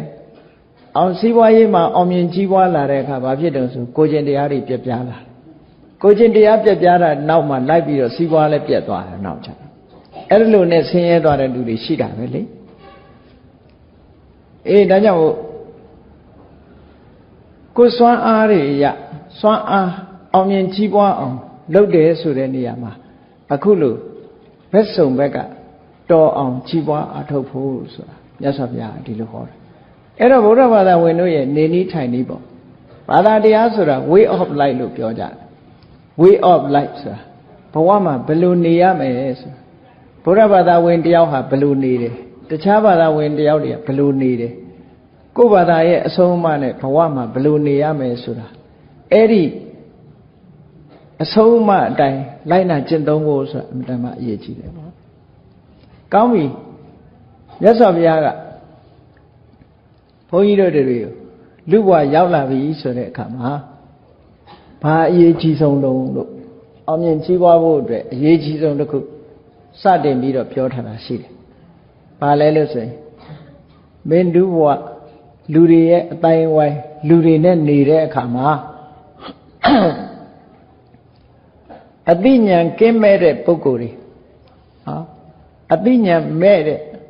ပညာမဲ့တဲ့ပုဂ္ဂိုလ်တွေနဲ့အပေါင်းအသင်းမလုံးနဲ့ဒါအစဟောတာနော်ဒါအစဟောတာအဲ့တော့ပေါင်းသင်းဆက်ဆံလဲဆိုတဲ့နေရာမှာဘုန်းကြီးတို့တွေဘဝစတာကစကြည့်လိုက်ကိုယ်ကံအားလျော်စွာမိဘတဦးဦးအိမ်မှာတော့ရောက်လာကြမှာပဲပေါ့အဲ့ဒီရောက်လာတဲ့မိဘကတခိုးဓမြဖြစ်ခြင်းလည်းဖြစ်မယ်တဏှာလှုပ်ရှားတဲ့လူဖြစ်ခြင်းလည်းဖြစ်မယ်မုတ်ဆိုးလှုပ်ရှားတဲ့လူလည်းဖြစ်ခြင်းဖြစ်မယ်အယောင်းဝယ်လှုပ်ရှားတဲ့လူလည်းဖြစ်ခြင်းဖြစ်မယ်တခြားစီးပွားလုပ်တဲ့ပုဂ္ဂိုလ်လည်းဖြစ်ခြင်းဖြစ်မယ်နော်ကိုယ်ကံအားလျော်စွာကိုမသိဘူးကိုရွေးလို့မရဘူးကံတရားကရွေးပေးလိုက်တဲ့အတိုင်းလူတွေဟာကြည့်တဏှာလှုပ်ရှားတဲ့မိဘရဲ့ဝမ်းသို့မဟုတ်မွေးမြူရေးလှုပ်ရှားတဲ့လူရဲ့ဝမ်းနဲ့မိဘရဲ့ဝမ်းနဲ့ရောက်သွားတဲ့ပုဂ္ဂိုလ်တယောက်ဟာဘယ်လိုနေမလဲစဉ်းစားကြည့်ပေါ့နော်ဘဝပေးလိုက်ကြတဲ့က तू ကဟိုဒုစရိုက်ထဲမှာပို့လိုက်တယ်လို့ဖြစ်မနေဘူးလားဒုစရိုက်တော်တဲ့ကိုပို့ပေးလိုက်တယ်အမှန်တမ်းမှကံဆိုးတယ်လို့ပြောအောင်နော်ဒုစရိုက်ထဲကိုပို့ပေးလိုက်တယ်အဲ့ဒါကြတော့ကိုကရွေးချယ်တဲ့အပေါင်းအသင်းမဟုတ်ဘူးကံကရွေးချယ်လိုက်တဲ့အပေါင်းအသင်းမုတ်ဆိုးနာနိမုတ်ဆိုးတဏှာနာနိတဏှာဒီလိုဖြစ်သွားတယ်ကိုလမ်းကြောင်းကြီးကအကောင်းမဖြစ်လာတော့ဒီလုပ်ငန်းတွေနဲ့အသက်မွေးတဲ့ထဲရောက်သွားရင်ဒီလုပ်ငန်းနဲ့ပဲအသက်မွေးဖို့ရာခိုင်နှုန်းများသွားဒီလိုဖြစ်တာပေါ့နော်အေးလူဘဝရောက်လာလို့ကိုတိထက်လာပြီဆိုတဲ့အတိုင်းဝိုင်းကြတော့မြတ်စွာဘုရားကပညာမရှိတဲ့လူဘာလဆိုတာပညာမရှိတဲ့လူကိုပြောတာဘယ်ကိစ္စပဲဖြစ်ဖြစ်စင်ញင်တုံတရားမရှိဘူးအသိဉာဏ်မရှိတဲ့လူကိုဘာလလို့ပြောတာမြန်မာကဘာလကိုလူမိုက်လို့ပြန်လိုက်တဲ့အခါကျတော့ဟိုမိုက်မိုက်ကန်းကန်းနဲ့အရက်ထဲမှာကော်ဆဲတဲ့လူကိုလူမိုက်လို့ထင်နေတတ်တာနော်အဲ့ဒါမျိုးပြောတာမဟုတ်ဘူးနော်လူမိုက်ဆိုတာအဲ့ဒါမျိုးပြောတာမဟုတ်ဘူးလူမိုက်ဆိုတာလှုပ်တဲ့နာနဲ့မလှုပ်တဲ့နာမသိဘူးမလှုပ်တဲ့နာကိုလှုပ်တဲ့နယ်လို့ထင်တဲ့လူလှုပ်တဲ့နာကိုမလှုပ်တဲ့မှုလို့ထင်တဲ့လူအဲ့ဒါကိုလူမိုက်လို့ခေါ်တယ်နော်ရှင်းတော့950တဲ့ပါတယ်လူမိုက်တွေရှိသေးတယ်လူမိုက်ဆိုတာအသိဉာဏ်ကင်းမဲ့သူလို့ဒီလိုအဓိပ္ပာယ်ယူရအသိဉာဏ်ကင်းမဲ့တဲ့ပုဂ္ဂိုလ်သွားပေါင်းလို့ရှိရင်အဲ့ဒီပုဂ္ဂိုလ်ကကိုယ်ကိုမကောင်းတဲ့ဘက်ကိုတိုက်တွန်းတတ်တယ်မကောင်းတဲ့ဘက်ကိုခိုင်းတတ်တယ်မခိုင်းတောင်မှ तू လုံးလို့ရှိရင်ကိုယ်မှထိခိုက်တယ်ကြည့်သားမိ2ယောက်ရှိတယ်ဆံဖော့နေတာတော့ကဆင်းရဲသူသားမိပေါ့မောင်းထောင်းနေတာမောင်းထောင်းနေတဲ့အချိန်မှာအမေရဲ့နှစ်ဖူးကိုမှက်ကြီးတစ်ကောင်ကဝင်ပြီးတော့ကြိုက်တယ်ကြိုက်တော့သမီးကိုပြောတယ်သမီးအမေနှစ်ဖူးမှာမှက်ကြိုက်နေတယ်မောင်းလိုက်စမ်းပါဆိုတော့အနီးနားရှိတဲ့ဂျပွေးနဲ့နှစ်ဖူးထုမှက်ကတော့ပြန်သွားတယ်အသေးတော့အမေသေးသွားမစင်းစားဘူးပြီးတော့ထိုင်းငိုတယ်လေအမေကအဲ့ဒါနှစ်ဖူးထုခံတယ်အဲ့ဒါနဲ့သေပါပြီတော့ဆိုသေသွားတယ်အဲ့ဒါမျိုးပြောတာဘာလားဆိုတာအဲ့ဒါမျိုးပြောတာလောက်ရမှလားမလောက်ရမှလားမသိဘူးလောက်လိုက်ရင်တလွဲလောက်တာလေအဲ့ဒါမျိုးဘာလားလို့ခေါ်တယ်ချင်းနေကြိုက်လို့တဲ့ချင်းနေပေါ်လို့ချင်းနေနဲ့စစ်တိုက်မယ်ဆိုပြီးတော့လူတယောက်ကိုချင်းကြိုက်ခံထားပြီးတော့အဲ့ဒီချင်းတွေကိုမြားနဲ့ပြစ်တယ်မြားနဲ့ပြစ်တော့အဲ့ဒီလူသေးတာပေါ့အချင်းချင်းအဲ့ဒါချင်းကြိုက်နေတဲ့လူမြားနဲ့လိုက်ပြစ်တော့လူပဲသေးတာချင်းကတော့ပြန်သွားတယ် အဲ့ဒါမျိုးကိုလူမိုက်လို့ခေါ်တာမကောင်းတဲ့ဘက်ကိုတွန်းတယ်မကောင်းတဲ့ဘက်လှုပ်တယ်အဲ့ဒါမျိုးတွေကိုလူမိုက်လို့ခေါ်တာအဲ့ဒီလူတွေနဲ့အပေါင်းအသင်းမလုံးမိစေနဲ့တဲ့လုံးမိလို့ရှိရင်မကောင်းတဲ့ဘက်ရောက်သွားမှာပဲနော်မကောင်းမှုဒုစရိုက်တွေနဲ့အသက်မွေးတဲ့ပုဂ္ဂိုလ်တွေလည်းလူမိုက်ပဲသူတို့ကခေါ်ရင်ဒီဘက်ပဲခေါ်မှာလေအခုခေတ်မှာသမင်းတနတ်ကျွေးဖို့တော့အမတန်မှခဲနေဘီယာရက်တိုက်မဲ့တကားတော့အမတန်ပေါ်တယ်လို့ကြားတယ်နော်ကော်ဖီတစ်ခွက်တိုက်ဖို့ကြတော့သိပ်ပြီးမသရာဘူးအဲ့ဒါကြတော့သိပ်မသရာဘူးဟိုဟာကြတော့တောက်ဖို့တောက်ဖက်ပါဏသဟာရတယ်အပါယသဟာရတယ်နော်တရားတရားသိကောင်းတာ तू ကလည်းဒါလေးတောက်ပြီးရင်ကြံတဲ့လူကိုတရားတရားတွေဖြစ်ပြီးတော့ထိတိုက်တော့တာနော်အဲ့ဒါမျိုးတွေနဲ့အပေါင်းအသင်းလုပ်ပြီးဆိုလို့ရှိရင်လူကလည်းကိုယ်လည်းအဲ့ဒီဘဝရောက်ပြီးပျက်စီးသွားတတ်တယ်ပေါ့အဲ့ဒါကြောင့်မလို့မြတ်စွာဘုရားကနံပါတ်1အပေါင်းအသင်းဟာအမှန်တမ်းအရေးကြီးတယ်တဲ့ကြီးပွားတိုးတက်ဖို့ရအတွက်အောင်မြင်ကြီးပွားဖို့ရအတွက်ခုနကလူစွမ်းအားတွေကိုအသုံးချတဲ့အခါမှာအပေါင်းအသင်းဟာကြည့်ပေါင်းရမယ်ဘာလဆိုတဲ့အသိဉာဏ်ကင်းမဲ့တဲ့ပုဂ္ဂိုလ်တွေဒုစရိုက်နဲ့အသက်မွေးတဲ့ပုဂ္ဂိုလ်မျိုးတွေပေါင်းသင်းမလုံးနဲ့ပေါင်းသင်းလုံးလို့ရှိရင်ဒုက္ခရောက်မယ်လို့ဒီလိုပြောတာဒါဖြင့်ပေါင်းရသင်ရမှာကပန္တိတအရာရာမှာဆင်ញင်တုံတရားရှိတယ်အသိဉာဏ်ရှိတယ်နော်ဘယ်ကိစ္စပဲဖြစ်ဖြစ်သူကသိတယ်ဆိုတာပညာနဲ့ဖြစ်တဲ့ပုဂ္ဂိုလ်ပညာရှိတယ်ဆိုကြတဲ့သူကဘာဖြစ်လုံးတတ်ပညာဆိုတဲ့နေရာမှာအစုံပဲပေါ့ကာမောင်းတတ်တယ်ကားပြင်းတတ်တယ်ဘာလုံးတတ်တယ်ညာလုံးတတ်တယ်ပေါ့ဒီအပြစ်ကင်းတဲ့လုပ်ငန်းတွေအကုန်လုံးသိတဲ့ပုဂ္ဂိုလ်အဲ့တော့သိတဲ့ပုဂ္ဂိုလ်နဲ့မသိတဲ့ပုဂ္ဂိုလ်ကအလွန်ကွာခြားတယ်လေစိုက်ပျိုးရေးဆိုလည်းသိတယ်ဘယ်လို့ဆိုလည်းသိတယ်အဲ့ဒါလို့သိတဲ့ပုဂ္ဂိုလ်နဲ့ပေါင်းအောင်သိတဲ့ပုဂ္ဂိုလ်နဲ့ပေါင်းမှကိုယ်ပညာရမှာဟုတ်သူစီကနီလန်းနေနဲ့ကောင်းတဲ့အယောင်းဝယ်တတ်တဲ့ပုဂ္ဂိုလ်နဲ့ပေါင်းရင်ကိုယ်ရောင်းဝယ်တတ်တယ်နော်စိုက်တတ်ပြိုးတတ်တဲ့နီးပညာသိတဲ့ပုဂ္ဂိုလ်နဲ့ပေါင်းရင်ကိုယ်လည်းစိုက်ပြိုးတတ်သွားတယ်ဒီလိုဆိုလိုတာပေါ့ကောင်းတာတွေနဲ့ကောင်းတဲ့ပညာရှိတဲ့ပုဂ္ဂိုလ်နဲ့ပေါင်းသည့်အတွက်ကြောင့်သူစီကကိုယ်ကပညာရလာတယ်ပညာရလာတော့ပညာနဲ့အသက်မွေးတော့အောင်မြင်တာကြီးပွားတာပေါ့ကိုယ်အတိုင်းတာလိုက်ဒါကြောင့်မို့လူဘဝရောက်လာပြီဆိုတဲ့အခါမှာတဲ့နေနီးထိုင်နီးအနေနဲ့မြတ်စွာဘုရားအစဟောတာပညာမရှိတဲ့ပုဂ္ဂိုလ်နဲ့မပေါင်းမိစေနဲ့ပညာရှိတဲ့ပုဂ္ဂိုလ်နဲ့ပေါင်းမိပါစေဒါမှအောင်မြင်ကြီးပွားနိုင်တယ်ဟုတ်ပြီ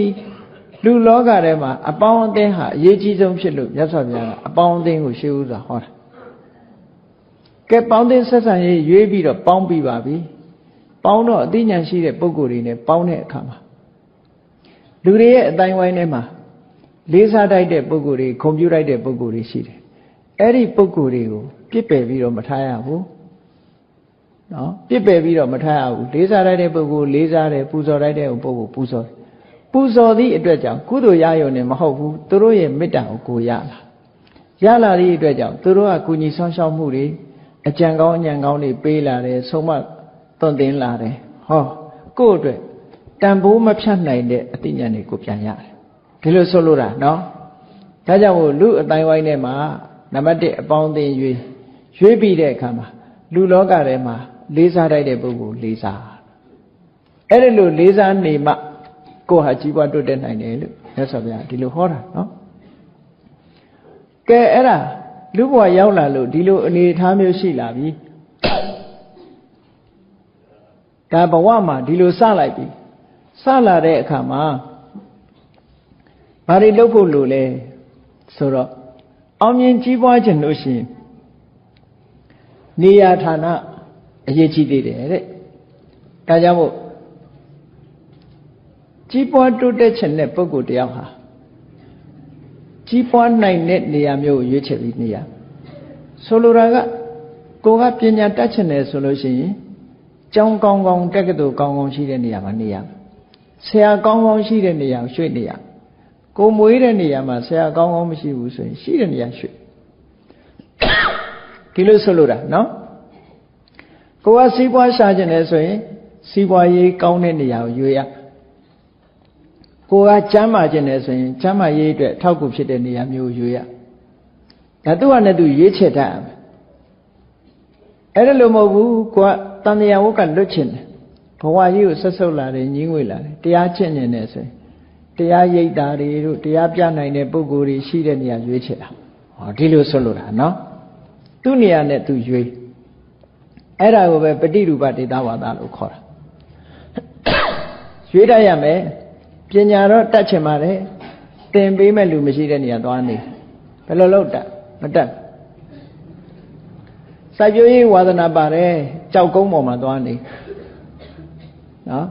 မိုးခေါင်ရေရှားရမ်းမှာသွားနေဘယ်တော့မှမရဒီလိုဆွလို့တာပေါ့နော်အဲ့တော့ကိုအတွက်အကျိုးဖြစ်ထွန်းမဲ့နေရာမျိုးကိုရွေးချယ်ပြီးတော့နေရမယ်တဲ့ဟောနောက်တစ်ခုကဘာတော့ဆိုလို့ရှိရင်ကုသိုလ်ကောင်းမှုဆိုတာရှိခဲ့တဲ့ပုဂ္ဂိုလ်ဖြစ်ဖို့လိုတယ်ပေါ့ကံတရားကံမကောင်းတဲ့ပုဂ္ဂိုလ်တွေဟာဒီဆိုလိုတာကုသိုလ်ကောင်းမှုလည်းပဲမပြတ်လို့ဖို့လိုတယ်ကုသိုလ်ရှိမှဒီအခြေအနေကောင်းတွေဆိုတာလည်းပဲဖန်တီးလို့ရတယ်အဲ့ဒါကြောင့်မို့တင်းတင်းလျောက်ပတ်တဲ့နေရာရောက်ပြီးတော့နေပြီးဆိုတဲ့ကိုကုသိုလ်ကောင်းမှုဆိုတာလည်းပဲကိုယ်တဏ္ဍာမှာဖြစ်ပေါ်ပြီးတော့လာတတ်တယ်အဲ့ဒီလိုဖြစ်ပေါ်လာတဲ့အခါမှာအရေးကြီးဆုံးအချက်ကဘာတော့ဆိုလို့ရှိရင်ကိုယ်စွမ်းအားထဲမှာအားကိုးရမှာကဘာတော့ဆိုအတ္တသမပဏိတိကိုယ့်ကိုယ်ကိုပြုပြင်ထိမ့်သိမ့်ပြီးကောင်းအောင်ထားဖို့ကဒါအရေးကြီးတယ်လို့ဒီလိုပြောတာနော်အတ္တသမပဏိတိကိုယ့်ကိုယ်ကိုထိမ့်သိမ့်ဆောင်ရှောက်မှုကတိတ်အရေးကြီးကိုကောင်းရင်ခေါင်းပဲမှမရွေ့ဆိုတဲ့စကားတောင်ရှိတယ်ဒါကြောင့်မို့လူတွေဆိုတာကိုကောင်းအောင်ကိုလုံးဝသူများပြောတာနဲ့သူများပြောလို့ဆိုတာအမြဲတမ်းခက်ခဲတယ်နော်ကိုယ့်ကိုယ်ကိုဆင်ញင်စဉ်းစားပြီးတော့ဘယ်လိုနေရမယ်ဘယ်လိုထိုင်ရမယ်ကိုယ့်ဘက်ကိုတတိတရားရပြီးတော့ကိုယ့်ကိုယ်ကိုလူတော်လူကောင်းဖြစ်အောင်ပြုပြင်ထိမ့်သိမ့်ပြီးနေထိုင်ရမယ်သီလမရှိသေးရင်သီလရှိရမယ်တရားတရားမရှိသေးရင်ရှိအောင်လုပ်ရမယ်စွန့်ကြဲမှုမရှိသေးရင်ရှိအောင်လုပ်ရမယ်ပညာမရှိသေးရင်ရှိအောင်လုပ်ကိုယ်စိတ်ကိုပြုပြင်ထိမ့်သိမ့်ပြီးတော့နေတာဟုတ်ကိုယ့်ကိုယ်ကိုကောင်းအောင်ပြင်တယ်လို့ဒီလိုပြောတာနော်အဲ့ဒီအတ္တတမပဏိတိဆိုတာအောင်မြင်ကြီးပွားဖို့ရာအတွက်ဟာမြတ်စွာဘုရားဟောထားတဲ့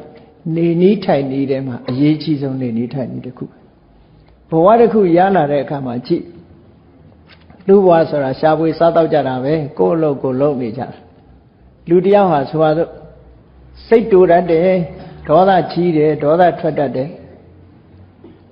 မပြင်လို့ရှိရင် तू ကအမြဲတမ်းဒေါသထွက်တဲ့လူပဲဖြစ်မှာပဲဟုတ်ကဲ့လားငါဒေါသထွက်တယ်ဆိုတာကိုကိုဒေါသထွက်တယ်ဆိုတာကိုဂုဏ်ယူပြီးတော့မနေနဲ့တကယ်ဒေါသထွက်တဲ့ပုဂ္ဂိုလ်တယောက်ကဒေါသမထွက်အောင်ကြိုးစားရမယ်ကိုပြင်ရမယ်ဒီစေရိုက်ဆိုးကြီးကိုပြင်ရတယ်စေရိုက်ဆိုးကြီးမပြင်ဘူးဆိုရင်အ ਨੇ ဆုံးဘာဖြစ်မလို့ဆိုလို့ရှိရင်မျက်နှာကြီးစူပုတ်နေတာကြီးကနောက်ဘဝလည်းပါသွားတယ်အဲ့ဒါကြောင့်မို့လို့ရည်လို့ပြုံးလို့မရတဲ့မျက်နှာပိုင်ရှင်ကြီးဖြစ်နေမယ်နောက်ဘဝကြဘယ်လိုမှရည်လို့မရတဲ့မျက်နှာကြည့်လေဒေါသကြီးတဲ့အကောင်လေးရည်လို့ရရလားကြားရည်တာများတွေ့ဘူးလားကြားတို့ချင်းသေးတို့ဘယ်တော့မှရည်လို့မရခွေးရမှနည်းနည်းပြုံးလို့ရသေးတယ်နော်နေရွယ်လေးနောက်ပြစ်ပြီးအမီးလေးနှမ်းလိုက်ရင်ခွေးပြုံးတာတွေ့လို့ရကြားပြုံးတယ်ဆိုတာမရှိဘူးငကားပြုံးတယ်ဆိုတာလည်းမရှိဘူးနော်ဒေါသကြီးတဲ့လူကပြုံးမရတဲ့မျက်နှာဖြစ်သွားတတ်တယ်ဒေါသထွက်တဲ့အချိန်မှာကိုယ့်ဟာကိုယ်မှန်နဲ့ကြည့်လိုက်ပေါ့တွေ့ပါလိမ့်မယ်ကိုယ့်ဟာကိုယ်လမ်းကောင်းလမ်းသွားနိုင်သေးတယ်နော်အဲ့ဒါကြောင့်မို့ဇေယိုက်ဆိုးတွေပါမတော့တိတဲ့ဘဝမှာပြင်ပေးရတယ်လို့ဒီလိုပြောတာအတ္တသမပဏိတိရဲ့အဓိပ္ပာယ်ကဒါဒေါသတိတ်ကြီးတယ်ငါဒေါသကြီးတယ်မကြီးစေရဘူးဒီဒေါသကိုငါရှော့မှဖြစ်မယ်လောဘတိတ်ကြီးနေငါလောဘမကြီးစေရဘူးရှော့ချမှဖြစ်မယ်မာနတွေသိကြည့်ရင်အော်မာနဆိုတာမကောင်းဘူးငါလျှော့ချမှဖြစ်မယ်နော်ပဇာချမ်းသာရင်လည်းမာနတက်တာပဲလှရင်လည်းမာနတက်တာပဲအမျိုးကုန်ကြီးရင်လည်းမာနတက်တာပဲအဲ့ဒီမာနသမားနောက်ဆုံးကုန်းကောက်เสียမရှိတဲ့အနေအထားမျိုးရောက်တိုင်းဒုက္ခရောက်ဟောအဲ့တော့မာနဆိုတာမကောင်းဘူး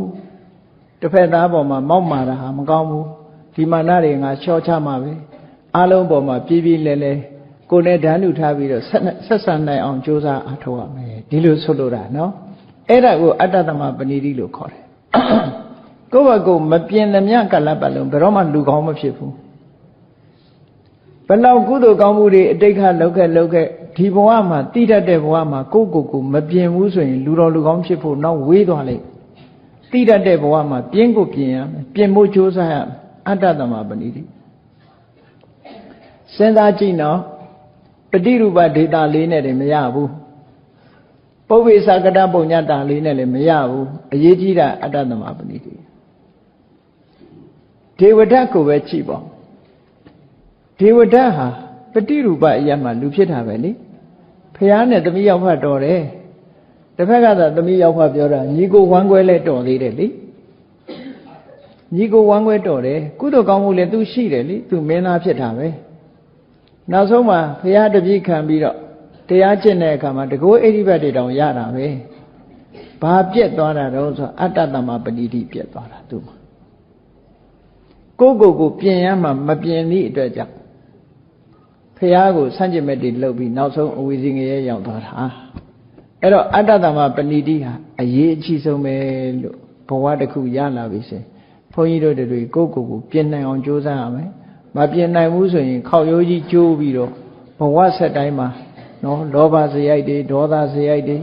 ရာဂစရိုက်တွေဒေါသစရိုက်တွေမောဟစရိုက်တွေနဲ့တခြားအောင်လုံးတန်ရထဲမှာအကောင်းဆိုတာမဖြစ်ဘဲနဲ့အဆိုးတွေနဲ့ကြီးပဲအဆုံးသတ်သွားနိုင်တယ်တဲ့ဒါကြောင့်မို့မကောင်းတဲ့စရိုက်ကလေးတွေကိုယ်တဏ္ဍာမှာတွေ့ပြီဆိုရင်ပြင်နိုင်အောင်ကြိုးစားရမယ်လူတွေကကိုယ့်ကြတော့အကောင်းလို့ထင်ကြတာအမြဲတမ်းနော်ကိုခွင့်လွတ်တတ်တယ်လို့သူများကိုလည်းခွင့်လွတ်တတ်အောင်လုပ်ကြည့်လေအိမ်မှာခဏတွေ့ကြမှာပေါ့မတော်တဆကလေးလေးတယောက်ကပကံလေးလွတ်ကြရင်ဒီကောင်လေးနမောနမဲ့ကိုနိုင်တယ်နဲ့ပြောကိုကြလို့ရှိရင်တော့ဘာလို့မတော်လို့လဲဟုတ်လားမတော်လို့ဖြစ်တာအပြစ်တောင်မဆိုးရှော့ပေါ့လေးပြောတာနော်ကိုကြတော့မတော်လို့သူမျိုးကြတော့နမောနမဲ့အဲ့ဒါလို့လူလောကမှာလူတွေဟာအမြဲတမ်းတစ်ဖက်ဆောင်နေစဉ်းစားတတ်ကြတယ်အဲ့တော့ကိုယ်မှမတော်လို့စဉ်းစားတယ်လို့သူလည်းမတော်လို့ပဲစဉ်းစားလိုက်အပြစ်တင်မဲ့အစားနော်အဲ့တော့သူများအပြစ်မတင်နဲ့ကိုယ့်ကိုယ်ပဲအပြစ်တင်ကိုပြစ်တင်ထက်လာပြီကိုပြစ်ကိုမြင်ထက်လာပြီဆိုရင်ကြီးပွားတိုးတက်လာပြီလို့ဒါဒီလိုမှတ်ပြီးတော့ကိုအပြစ်မမြင်ဘူးသူများအပြစ်သာမြင်တယ်ဆိုတဲ့ပုဂ္ဂိုလ်တရားဟာဘယ်တော့မှလူကောင်းဖြစ်ဖို့ရခဲရင်သွားပြီပေါ့အောင်မြင်ကြီးပွားမှုဆိုတာအစဉ်စဉ်ဘုန်းကြီးတို့တွေအားလုံးခြုံငုံပြီးတော့စီးပွားရေးဘက်အောင်မြင်ကြီးပွားတာရှိတယ်ပညာရေးဘက်အောင်မြင်ကြီးပွားတာရှိတယ်ဘယ်အောင်မြင်ကြီးပွားတာမျိုးပဲမဆိုလူတွေရဲ့စွမ်းအားပေါ်မှာမူတည်ပြီးတော့အောင်မြင်ကြီးပွားမှုကိုရရှိကြတယ်လို့ဘုရားခသိန်းဟာလူသာပရဏမိမိသာပရဏမိမိပေါ်မှာမူတည်နေတဲ့ဆိုတဲ့အကြောင်းသိရှိပြီးတော့ကိုကြိုးစားအထောက်ကြဖို့ဟာအရေးကြီးဆုံးပဲဘုရားမြတ်စွာဟောကြားတော်မူခဲ့တဲ့38ဖြာမင်္ဂလာတရားတော်တွေဆိုတာဟာလေဘဝတစ်ခုအစဉ်ကြီးပွားတိုးတက်သွားအောင်လုပ်တဲ့ဤစနစ်တွေကိုဟောတာပဲဖြစ်တယ်ပေါ့။တမန်အားဖြင့်ပြောမယ်ဆိုရင်တော့မင်္ဂလာတုတ်ဟာငယ်စဉ်ကတည်းကသင်ကြတယ်။မင်္ဂလာဆိုတာအောင်မြင်ကြီးပွားခြင်းရဲ့အကြောင်းတရားတွေပဲ။သို့တော်လည်းစာပေကိုသင်ယူပြီးတော့ကျက်မှတ်ထားတဲ့အခါမှာစာတခြားလူတခြားဆိုတာဖြစ်နေတတ်တယ်။စာတခြားလူတခြားဖြစ်နေလို့ရှိရင်ဘာဖြစ်တယ်လဲဆိုမတော့ဖဲနဲ့ပလင်းနဲ့ထည့်ထားတဲ့ဆေးလိုပဲအကျိုးသက်ရောက်မှုရမှာမဟုတ်ဘူးပေါ့ပြီးတော့သိတယ်မကျင့်ဘူးဆိုလို့ရှိရင်ထိုကျင့်သုံးခြင်းကြောင့်ရရှိလာနိုင်တဲ့အကျိုးကျေးဇူးတွေကိုခံစားကြရမှာမဟုတ်ဘူးဒါကြောင့်မို့မိမိတို့ကိုယ်တိုင်လက်လန်းမိသမျှကိုယ်စွမ်းစနဲ့မြတ်စွာဘုရားရဲ့အဆုံးအမအတိုင်းလိုက်နာကျင့်သုံးကြဖို့ဆိုတာဒါအရေးကြီးဆုံးပဲပေါ့ယောဂဝေဒနာဖြစ်တဲ့အခါမှာဆရာဝန်ပေးတဲ့ဆေးကိုတောက်ကြရမတောက်ဘဲနေရင်ယောဂမပြောက်တယ်လို့ပဲမြတ်စွာဘုရားရဲ့အဆုံးအမကိုလိုက်နာကျင့်သုံးနိုင်မှဘုန်းကြီးတို့တွေလိုအပ်တဲ့အကျိုးကျေးဇူးဆိုတာရရှိမှဖြစ်တယ်ဒါကိုတော့အမြဲတမ်းတတိချက်ထားကြရအဲ့တော့အကျိုးကျေးဇူးဆိုတဲ့နေရာမှာကိုယ့်ရဲ့အတိုင်းအတာတစ်ခုအရာဒီဘဝအတွက်ရနိုင်တဲ့အကျိုးကျေးဇူးလားတမလွန်ဘဝမှာရနိုင်တဲ့အကျိုးကျေးဇူးလားတဏှာဝကလွတ်မြောက်ပြီးတော့နိဗ္ဗာန်တိုင်အကျိုးကျေးဇူးလားဆိုတာတော့ကိုယ်တိုင်ရွေးချယ်ပြီးတော့ကျင့်သုံးကြရမှာဖြစ်တယ်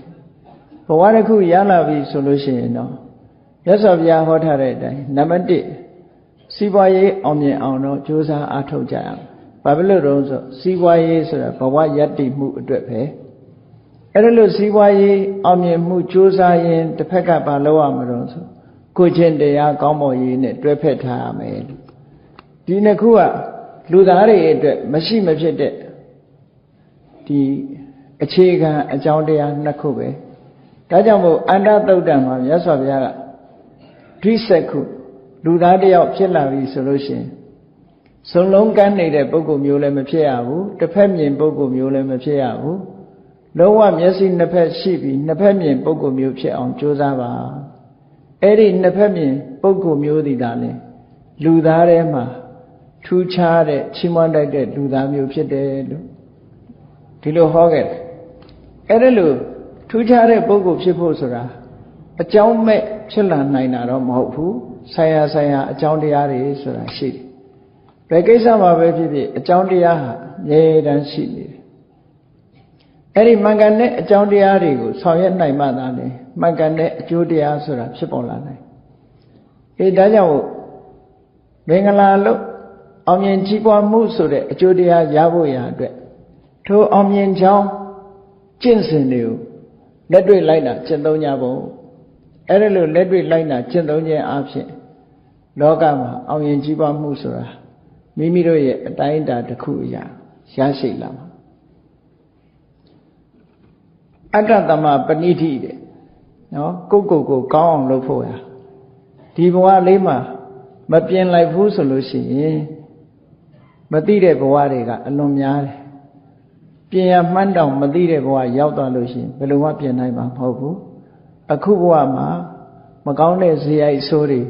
ကိုယ်တဏ္ဍာမှာရှိနေပြီဆိုရင်ဒီဇေယိုက်တွေကိုပြင်သွားကြရအောင်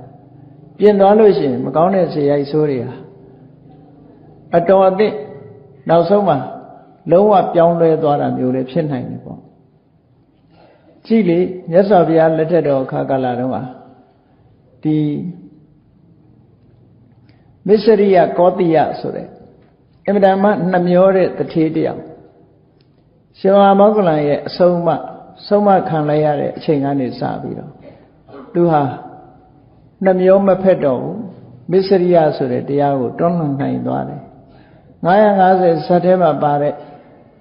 ဒီလိုနှမျောတဲ့တထေးတယောက်ဟာလေတရားမင်းကြီးရဲ့အဆုံးအမကိုနောက်ဆုံးနာခံလိုက်ရတဲ့အခါမှာကိုစားတဲ့ထမင်းလောက်တောင်မှမလှူပဲမစားတော့တဲ့အလေးအကျင့်တစ်ခုရသွားတယ်နှမျောလွန်းတဲ့ဇေယိုက်အဆိုးတစ်ခုကိုကောင်းတဲ့ဇေယိုက်တစ်ခုနဲ့အလဲလဲလုံးလိုက်တယ်လို့အဲ့တော့ဘုန်းကြီးတို့တွေဒီလိုမပြင်မဲနဲ့ကောင်းတဲ့ဇေယိုက်ကောင်းတဲ့မှန်ကန်တဲ့လမ်းကြောင်းပေါ်ဆိုတာရောက်လာမှာမဟုတ်ဘူးဒါကြောင့်မို့မှန်ကန်တဲ့လမ်းကြောင်းပေါ်ရောက်ဖို့ရအတွက်လမ်းမှန်ကိုသိအောင်ပထမကြိုးစားပြီးတဲ့အခါကိုလမ်းမှန်ပေါ်ရောက်အောင်ပြုပြင်ပြီးတော့တင်ပေးရမယ်အဲ့ဒါလို့မလုပ်ဘူးဆိုလို့ရှိရင်ဒီဇေယိုက်ဆိုးတွေရဲ့လွှမ်းမိုးမှုနဲ့ပဲတန်လျာထဲမှာဒီလိုပဲဖြစ်သွားမှာပဲဒါကြောင့်မို့လို့အခုလိုတရားပွဲတွေလုပ်ပြီးတရားနာရတယ်ဆိုတာကိုဘယ်လိုပြင်ရမယ်ဆိုတာသိဖို့အတွက်တရားနာကြရတာလို့လေဒီလိုပြောလို့ရတယ်။ကောင်းပြီလူဘဝရလာတဲ့အခါမှာဘုန်းကြီးတို့တွေလူဖြစ်နေပြီ။လူဖြစ်နေတော့ဘဝယတ္တိရေးအတွက်ဘာတွေလုပ်တဲ့နလဲ။အားလုံးဟာဘုန်းကြီးသီလရှင်ဝတ်မှမဟုတ်သည့်အတွက်ကြောင့်လူဘဝယတ္တိပြီးတော့ကုသိုလ်ရဖို့မဖြစ်နိုင်ဘူးလားဖြစ်နိုင်တယ်။လူဘဝမှာနေရင်ထိုင်ရင်သောတာပန်သဂရကံအနာကံမဖြစ်နိုင်ဘူးလားဖြစ်နိုင်တယ်။မြတ်စွာဘုရားလက်ထက်တော်အခါကာလတုန်းကလူဘဝမှာနေရင်ထိုင်ရင်သောတာပန်ဖြစ်သွားတဲ့ပုဂ္ဂိုလ်တွေသဂရကံဖြစ်သွားတဲ့ပုဂ္ဂိုလ်တွေနောက်ဆုံးအနာဂံအဆင့်ထိရောက်သွားတဲ့ဥပဒကဥပတိကမတွေထင်ထင်ရှားရှားရှိခဲ့တာပဲသူတို့ဟာလူလောကအပြင်ကိုထွက်ပြီးတော့သာသနာပေါင်းဝင်တာမျိုးတွေမလုပ်ကြပါဘူးတစ်သက်လုံးနေသွားကြတယ်အဲ့တော့တရားသိဖို့ရာအရေးကြီးတယ်ပေါ့တရားသိဖို့အတွက်ကိုပြင်ရပထမအဆင့်နေနဲ့လူတွေဆိုတာဆန္ဒကအမျိုးမျိုးရှိတယ်ပေါ့တချို့ကလည်းလူဘဝမှာပဲသားနဲ့သမီးနဲ့မိသားစုဘဝမှာစီးပွားရေးအောင်မြင်ပြီးတော့ပျော်ပျော်ရွှင်ရွှင်ချမ်းချမ်းသာသာနေခြင်းနဲ့ဒီဆန္ဒလူဘဝမှာ ဒီဘဝမှာလည်းပဲပျော်ပျော်ရွှင်ရွှင်ချမ်းချမ်းသာသာနဲ့မိသားစုဘဝနဲ့နေပြီးတော့တမလွန်ဘဝရောက်တဲ့အခါမှာလည်းပဲကောင်းရသူတိဘုံကိုရောက်ချင်တယ်ဆိုတဲ့ဒီလိုဆန္ဒလည်းရှိတယ်အဲ့ဒီဆန္ဒအရာဖော်ထုတ်နိုင်တဲ့ဖြစ်ပေါ်နိုင်တဲ့အကြောင်းတရားတွေမရှိဘူးလားဆိုတော့ရှိတယ်မြတ်စွာဘုရားကပြေကပစ္စသုတ်တံမှာဇာနုသောဏိဆိုတဲ့အမျိုးကောင်းသားတွေကိုဒီနည်းစနစ်တွေကိုဟောကြားပေးခဲ့တာရှိတယ်ပေါ့အဲ့တော့ဒီဘဝလည်းချမ်းသာဒုက္ခရနိုင်တယ်နောက်ဘဝလည်းချမ်းသာဒုက္ခတွေရနိုင်တယ်ဒီချမ်းသာဒုက္ခတွေရပြီးတော့တစ်ဆင့်ချင်းဘုံစဉ်ဆံလို့ကောင်းတဲ့ဘုံကနေပြီးတော့အထက်ဘုံတွေတစ်ဖြည်းဖြည်းမြင့်ပြီးတော့တန်တရားတွေကလွတ်သွားတဲ့အနေအထားမျိုးကိုရကျင်တယ်ဆိုလို့ရှိရင်လေကိုယ့်ပေါ်မှာပဲမူတည်တာဒါကြောင့်မို့ဝိသခါတို့ဘုံစဉ်ဆံလို့ပြောတာဝိသခါဟာ9နှစ်သမီးမှာသောတာပန်ဖြစ်သွားတယ်ဘယ်ချိန်မှသူသောတာပန်ဖြစ်သွားတော့ဆိုမြတ်စွာဘုရားကဘက်ကတိုင်းကိုကြွတဲ့အခါမှာတော့ဝိသခါတို့ကဘက်ကတိုင်းသူတွေပေါ့သူ့အဖိုးကမေနကတထေးလို့ခေါ်တယ်အမှန်တမ်းချမ်းသာတယ်တိုက်အိမ်ရဲ့နောက်ဖေးမှာရွှေဆေးရုပ်တွေမြေကြီးပေါ်ကပေါ်ထွက်လာလို့လိုချင်တာတွေမှန်သမျှစိတ်ထဲကအကုန်ရတယ်ပေါ့အဲ့ဒီလိုအမှန်တမ်းချမ်းသာတယ်ဒါတွေမကဘူးအလွန်ကြီးမားတဲ့အစွမ်းတတ္တိတွေလည်းရှိတယ်ပေါ့ဒီလိုမျိုးရိုးကလည်းအမှန်တမ်းချမ်းသာပြီးတော့နေတဲ့ဘဝမှာရသော်ဗျာအဲ့ဒီကိုကြွတဲ့အခါမှာဒီဝိသခါတော့9နှစ်အရွယ်သူနဲ့ကစားပေါ်ကစားပဲအမျိုးသမီး900နဲ့ယထာကိုစီစီးပြီးတော့ရသော်ဗျာကြွလာတဲ့အခါမှာတွားရောက်ကြိုဆိုတဲ့အဖွဲ့ထဲမှာပါတယ်အဲ့ဒီလိုကြိုဆိုရင်းကနေမြတ်စွာဘုရားဟောတဲ့တရားကိုနာရတဲ့အခါမှာ9နှစ်အရွယ်လေးပင်ဖြစ်စေကမူအသိဉာဏ်ရှိသည့်အတွက်ကြောင့်သောတာပန်ဖြစ်သွားတယ်သူကသောတာပန်ဖြစ်သွားပြီးတဲ့နောက်မှာအိမ်တော်ရဲ့သားကြအဲ့တော့သောတာပန်ဆိုတာဟာဝိပ္ပန္နတတရားတွေထဲမှာဝိပ္ပန္နတတရားဆိုတာအထင်အမြင်နဲ့ပတ်သက်ပြီးတော့မမှန်ကန်တဲ့အထင်အမြင်တွေရှိတာဝိပ္ပန္နတဆိုတာ hallucination လို့အင်္ဂလိပ်လိုပြန်တယ်ထင်ရောင်ထင်မှားပေါ့တော့မဟုတ် perversion လို့ဘာသာပြန်တဲ့စကားလုံးရတလွဲထင်နေတဲ့အထင်မျိုးတွေဟာပုရုဇဉ်တွေမှာတော့12မျိုးတောင်ရှိတယ်ပေါ့ဘယ်လိုထင်နေတုံးလို့ဆိုတော့ဒီတင်ညာဝိပ္ပန္နတအမှတ်မှားမှုစိတ်တဝိပ္ပန္နတအတွေးမှားမှုနဲ့ဒိဋ္ဌိဝိပ္ပန္နတအမြင်မှားမှုလို့ဆိုတော့အဲ့ဒီလိုဝိပ္ပန္နတအခြေခံဒီ3မျိုးကိုထားပြီးတော့ဝိပ္ပန္နတ12မျိုးကိုအလွယ်တကူမှတ်ဖို့ရအတွက်နော်တင်ညာဝိပ္ပန္နတဆိုတာအမှတ်မှားတာစိတ်တဝိပ္ပန္နတဆိုတာအတွေးမှားတာအသိမှားတာဒိဋ္ဌိဝိပ္ပန္နတဆိုတာအမြင်မှားတာအဲ့ဒီအမှား3မျိုးကဘာနဲ့ပတ်သက်ပြီးတော့မှားတော့ဆိုလို့ရှိရင်အနိစ္စကိုနေစ္စလို့အမှတ်မှားတယ်အတွေးမှားတယ်အမြင်မှားတယ်ဒီ3ခုနဲ့ဒီလိုသွားတာဒုက္ခကိုဒုက္ခလို့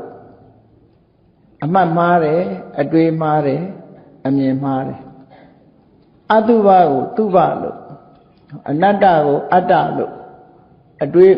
အမှတ်မှားတယ်အတွေးမှားတယ်အမြင်မှားတယ်အတုပကိုတုပလို့အမှတ်မှားတယ်အတွေးမှားတယ်အမြင်မှားတယ်အားလုံးပေါင်းလိုက်တဲ့အခါကျတော့12ခုခေါ်တယ်အဲ့တော့ပုရုဇဉ်တွေမှာတော့ဒီ12မျိုးစလုံးဟာစိတ်ပေါ်မှာလွှမ်းမိုးချုပ်ကင်ပြီးတော့ထားတော့အမှားပေါင်းစုံနဲ့အမှန်ကိုမြင်နိုင်စွမ်းမရှိကြပုရုဇဉ်တွေသောတာပန်ဖြစ်သွားပြီဆိုတဲ့အခါကျတော့မှားယွင်းမှုတွေအတော်လျော့ပါပြီးတော့သွားတယ်ဒိဋ္ဌိဝိပ္ပန္နတနဲ့ပတ်သက်တဲ့4မျိုးလုံးဝကင်းစင်ပြီးတော့သွားတယ်နောက်တစ်ခါအနိစ္စကိုနေစ္စဆိုတဲ့ဒီအနတ္တကိုအတ္တလို့ဆိုတဲ့အတွေးတို့ဒါတွေလည်းအမြင်နဲ့ပတ်သက်ပြီးတော့မှားယွင်းမှုတွေဒိဋ္ဌိဝိပ္ပန္နတနဲ့ပတ်သက်တဲ့4ခုစလုံးဟာသောတာပန်ဒီမှာမရှိတော့ဘူးတဖန် အနိစ္စကိုနေဆာလို့ထင်တာတို့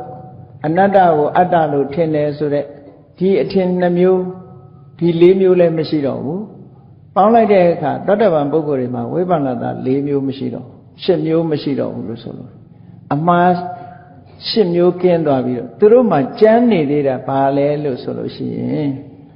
နော်ဒုက္ခလို့ဆိုတဲ့ဆင်းရဲတာကိုချမ်းသာတယ်လို့အတွေးမှားနေတာရဲ့အမှတ်မှားနေတာရဲ့နော်အမှတ်မှားနေတာရဲ့အတွေးမှားနေတာရဲ့ဒီနှစ်ခုကြံတယ်နောက်တစ်ခါမတင့်တယ်တာကိုတင့်တယ်တယ်အတုပကိုသူပါလို့ဒီလိုအတွေးမှားနေတာအမှတ်မှားနေတာရဲ့အတွေးမှားနေတာရဲ့ဒီလေးခုကြံနေသေးတယ်ဒီလေးခုကြံနေသေးသည့်အတွက်ကြောင့်ဝိသခာတို့ဟာအိမ်အောင်ပြုတဲ့အဆင့်ရောက်သွားသေးတာပေါ့နော်ကာမရာဂကိုလည်းမပယ်သေးဘူးအဲ့တော့မလှတာကိုလှတယ်လို့ထင်သေးတယ်နော်ဆင်းရဲတာကိုချမ်းသာတယ်လို့မြင်နေသေးတယ်အဲ့ဒီအမြင်လေးတွေမှာမှတ်ထားတဲ့အမှတ်လွဲတာတို့စိတ်ထဲမှာအတွေးလွဲတာတို့ဒီလွဲမှု၄ခုရှိနေသေးလို့သောတာပန်ဘဝမှာအိမ်တော်ရဲ့သားကြပြီးတော့ဒီလိုသာသနာတော်ကြီးကိုအမတန်မှအထောက်အကူပြုသွားပြီနောက်ဆုံးသောတာပန်ဘဝနဲ့ပဲ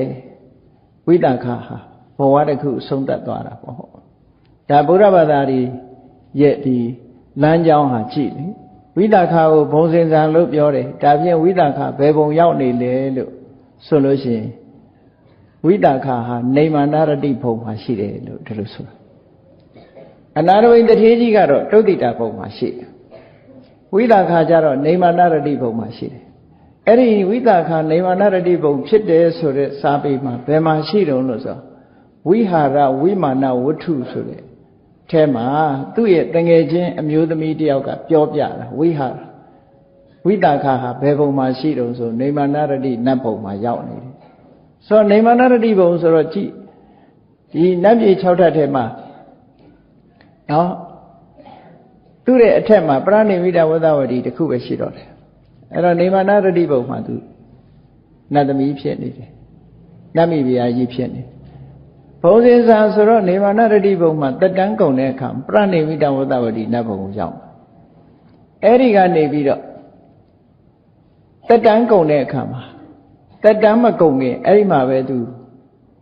အဆင့်တက်သွားမယ်တဂရကံအနာကံထိအောင်အဆင့်ရောက်သွားပြီးတော့တည်တဲ့အခါဘယ်ရောက်သွားတော့ရောက်မလို့ဆိုအခုတော့မရောက်သေးဘူးပေါ့နော်သူရောက်မဲ့ပုံတွေကဘယ်တွေတုံးဆိုသုဒ္ဓဝါဒ၅ဘုံအစဉ်အတန်းရောက်သွားတယ်အောက်ဆုံးဘုံကနေစပြီးအဝိဟာအတ္တပါသုဒ္ဓတာသုဒ္ဓတိအကနိဋ္ဌာလို့ဆိုအဲ့ဒီက၅ဘုံခုနောက်ထပ်ဒီအခုရောက်ဆဲနေမာနရတိဘုံနောက်ထပ်ပရဏိမိတဝသဝတိဘုံနောက်ပြီးတော့သုဒ္ဓဝါဒဗြဟ္မဘုံအနာဂံဘဝနဲ့ရောက်ပြီးနောက်ဆုံးမှာအကနိဋ္ဌဘုံရောက်တဲ့အခါမှာယန္နာမကြီးဖြစ်ပြီးတော့ပြိဋိဘံဆံတော့ဒါကိုပြောတာဘုံစင်ဆံဆိုတာနော်တန်တရားထဲမှာအကြာကြီးရှိအောင်မယ်ဘာဖြစ်လို့လဲဆိုရင်ဗြဟ္မဘုံဆိုတာတတ္တအမတ္တမှာရှိတာဟုတ်ကဘာချီပြီးတော့အသက်ရှိတဲ့ဗြဟ္မပြည်မှာဖြစ်သောကြောင့်ဝိသခာတို့ဟာအရိမတိယဖရာပွင့်ပြီးတဲ့နောက်ကိုကဘာပေါင်းမြောက်များစွာဖရာဆူဆူတွေ့ကိုရတယ်ရှိသေးတယ်ပေါ့သုဒ္ဓဝါဒဗြဟ္မအဖြစ်နဲ့သူကတွေ့အောင်မှာအဲ့ဒါကြောင့်မလို့ဝိသခာတို့ကိုဘုံစင်စံလို့ဒီလိုပြောတာတချို့ကျမ်းတွေမှာတတ္တဗံဖြစ်လို့ရှိရင်ခုနှစ်ဘဝတဲ့ပို့ပြီးတော့နေသေးတယ်လို့လူပြေမှာသာခုနှစ်ဘဝကျန်တဲ့ဘုံတွေမှာရောက်လို့ရှိရင်ခုနှစ်ဘဝတဲ့ပို့တယ်လို့ဒီလိုဆိုတဲ့ကျမ်းတွေလည်းရှိသေးတယ်သို့တော်လည်းအထောက်အထားအကောင်းဆုံးကတော့အလုံးသိကြတဲ့ပရိကြီး17တုတ်ထဲမှာပါတဲ့ယရဏတုတ်ထဲမှာမြတ်စွာဘုရားကပွင့်ပွင့်လင်းလင်းဟောထားတာရှိတာပဲနတ္တိဘဝံအဋ္ဌမမာရိယန္တိသောတပန်ပုဂ္ဂိုလ်ရဲ့အရည်ချင်းတွေကိုဖော်ပြတဲ့အခါမှာရှစ်ခုမြောက်ဘဝကိုဘယ်တော့မှမရယူတော့ဘူးဆိုတာရှစ်ခုမြောက်ဘဝမှာဘယ်တော့မှထပ်မမွေးဘူးလို့ပြောထားတဲ့သဘောပဲနော်အဲ့တော့သောတပန်ဖြစ်လို့ရှိရင်တတ္တခတ္တုပရမလို့ဆိုတဲ့စကားလုံးကိုကြည့်မယ်ဆိုရင်လေဘဝမှာ9ကြိမ်ပဲအလွန်ဆုံးပရမဆိုတာအလွန်ဆုံးတတ္တခတ္တုဆိုတာ9ကြိမ်သူတို့မှာတန်တရာမှာအလွန်ဆုံး9ကြိမ်ပဲလို့ဆိုလိုတယ်ဒီတဲ့ပို့ပြီးတော့တန်တရာထဲမှာမမွေးတော့ဘူးလို့ပြောတာနော် Eri Sakane, Yaranado Mapare, Nati Bawon, Atama Mariandi, Shikumya Bawama, Beroma Bridri, Minero, Sure Saka, Madamakani. Tajawolo, Dodavan Shitavi solution. Konaware, Sabiro, needed Dodavan Sura, Machina Mulove, Dilovepio, Payazagaro, ya. Paviru Machida, the Ono Sura. Tama Amiengoga. The Pavy Yentana, Shenlare Kajar, Tama Buddhas in Bogori down, the Kati and Boasura, Yingwizia, do it. Aria Bogori Jaro, Pawa Boma, Yingwid, Pawata Nasura, now some Kimbiadana, Piedoja, Pawa Boma, Dreta Musura, Mishido. The Todabadi Maye, Swan Antadiga, Kondaboa Daida, ye, Hobeko, Chutimbido, Pepset Havida, Lupseton. Dilo, Baye, Swan Sadigan, Madame Chimare, Tilupia. It doesn't the Puravada went to Rosini, Anitaha. Tiwa Machiwa to Dechanala, now Moa, Trechiwa to Dechanala, Domo, Tanaya, Tania was saying at Lubiro, Nevan Chanatium, Yamopu Janala, Lusure. Poguri, Sanda Aliosa, Alum Chenai. Eri Chenai Moya, Swan Ari, Dusi Mashiro, so Luri Mashire.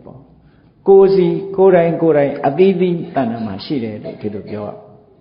Kakami, Tiwa Jiwa do Dechin, Paloa. Tiwa Jiwa do Dechin, Poguri. Mengalato, Yasavia, Hotara, the Gago, Ledri, Madamaja. Kami, Adadama, Panidi Shinu, Luro Lugong, the outship.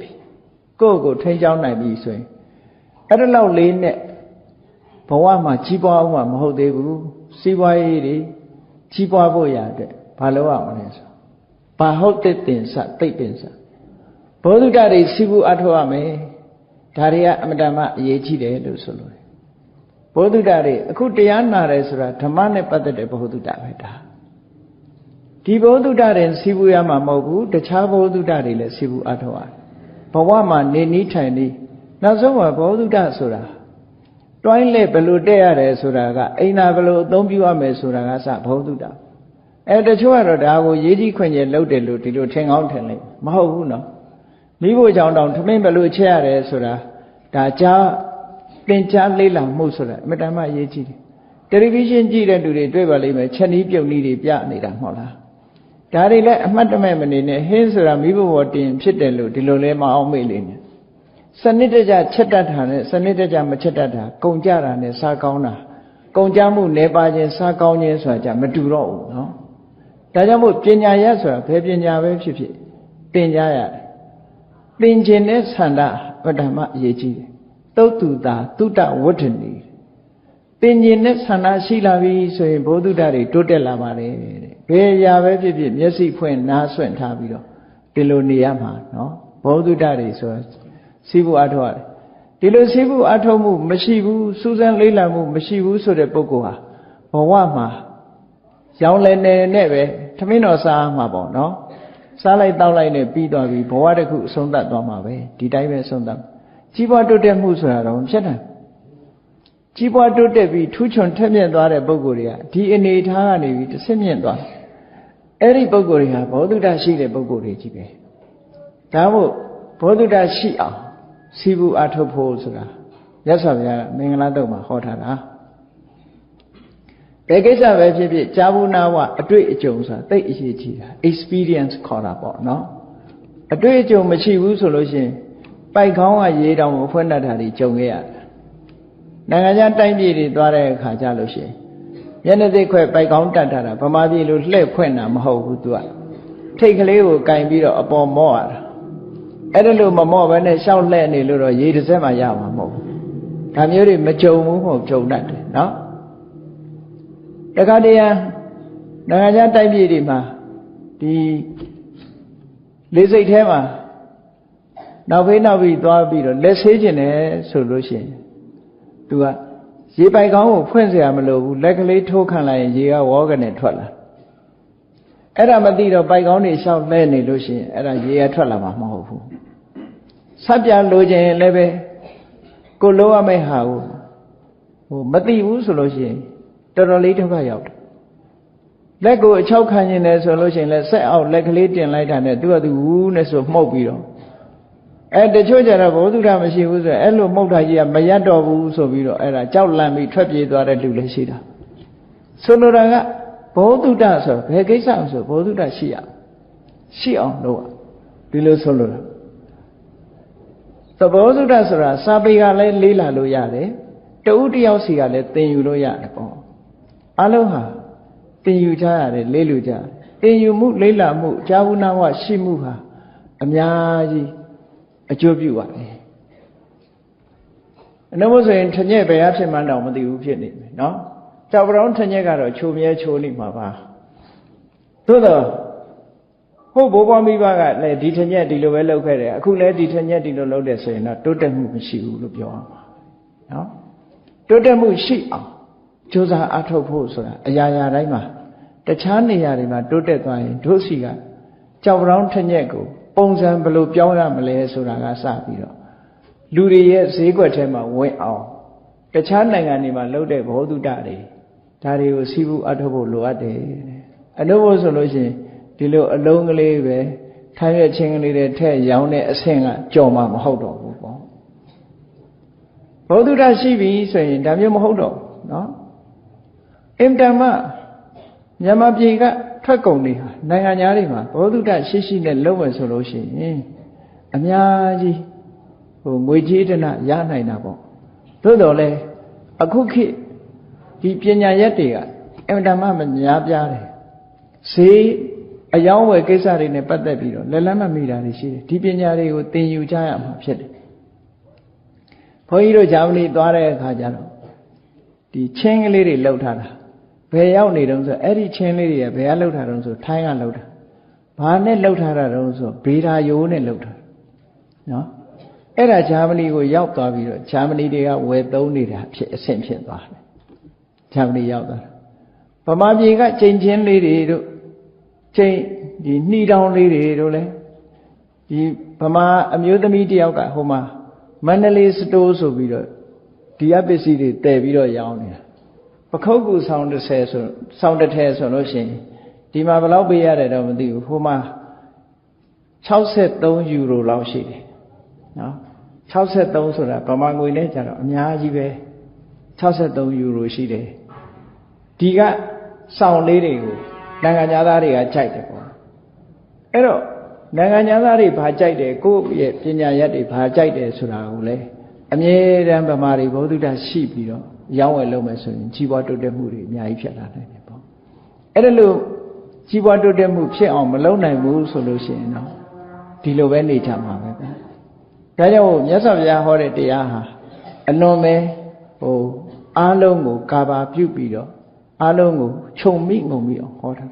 ဒါမို့ဘာဟုတ်သစ္စာခေတ်နဲ့အညီဘောဓုတတွေရှိအောင်စာဖတ်ရမယ်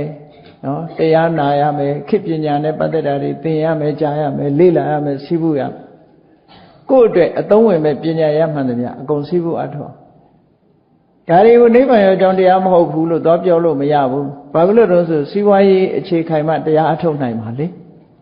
စီးပွားရေးဒီဥမတောက်မှသီလဆောင်တယ်ဆိုတဲ့စကားဟာဒီအဓိပ္ပာယ်ကိုပြောတာနော်ဥမတောက်မှသီလဆောင်တယ်ဆိုတာ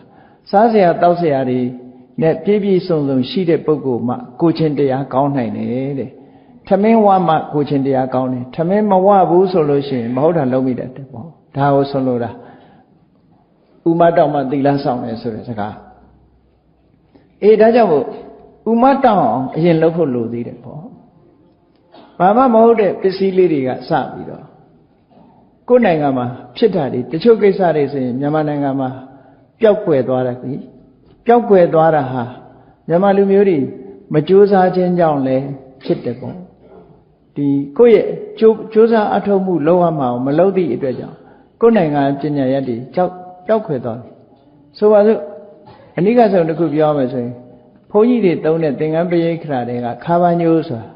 အရင်ဗမာပြည်မှာထုတ်တာလေချက်ခုတ်လုပ်ငန်းနဲ့လာအခုခါးပန်းညိုးမရှိတော့ဘယ်ကခါးပန်းညိုးတွေတော့ဆိုထိုင်းကခါးပန်းညိုးတွေသုံးအဲ့ဒါတွေဝင်တဲ့အခါကျတော့ မြန်မာလူမျိုးတွေခါးပန်းညိုးလုပ်တဲ့လူတွေထမင်းမဝတော့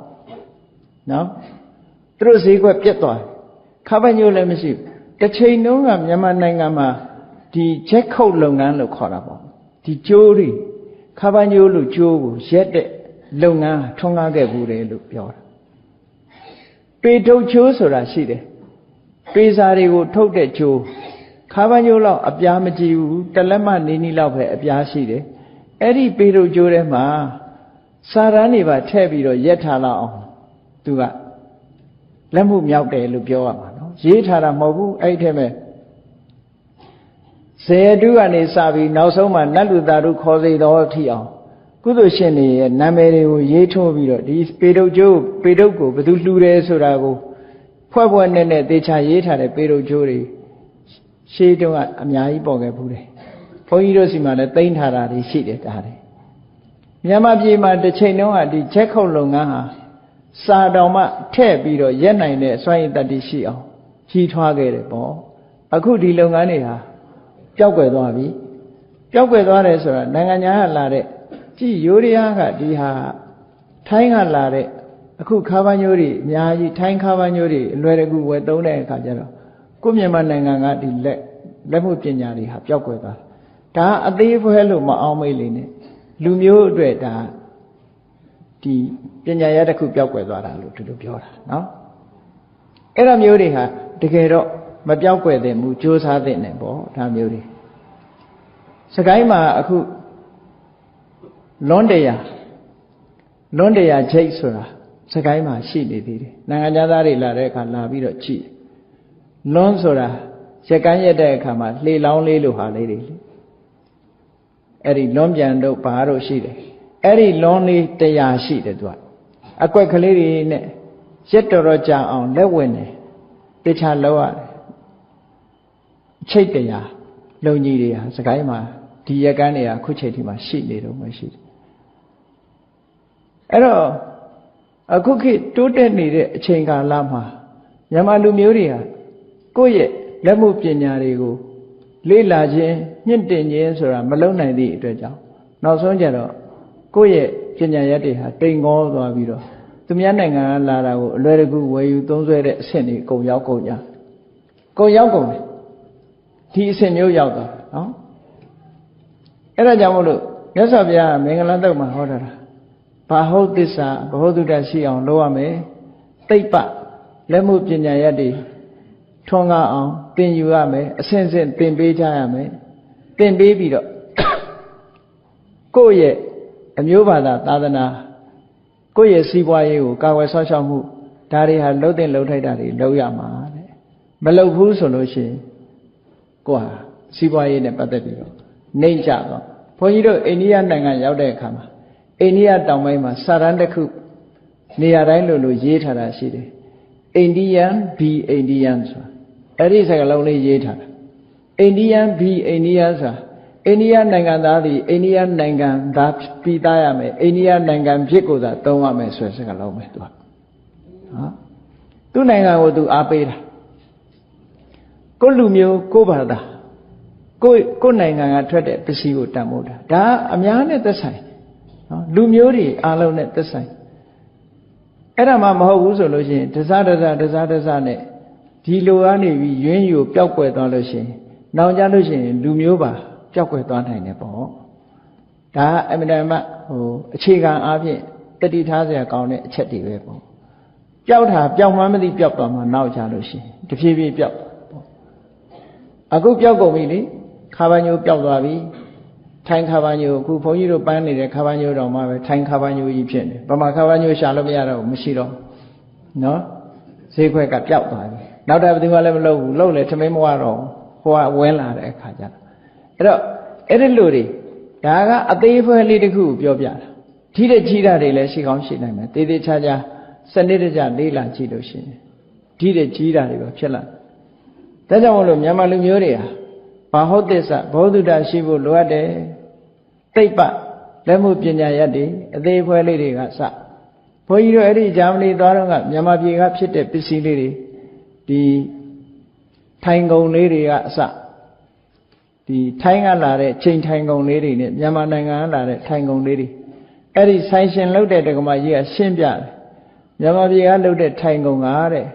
Pong Lady or Gomaye, Davelu, Chingo Chinere, Makopene, Tanyaon Lady net dead haro, Nangadaria, around Majai. Tanyaon Terra, Majai, Valoroso, the Runanga, so timeline.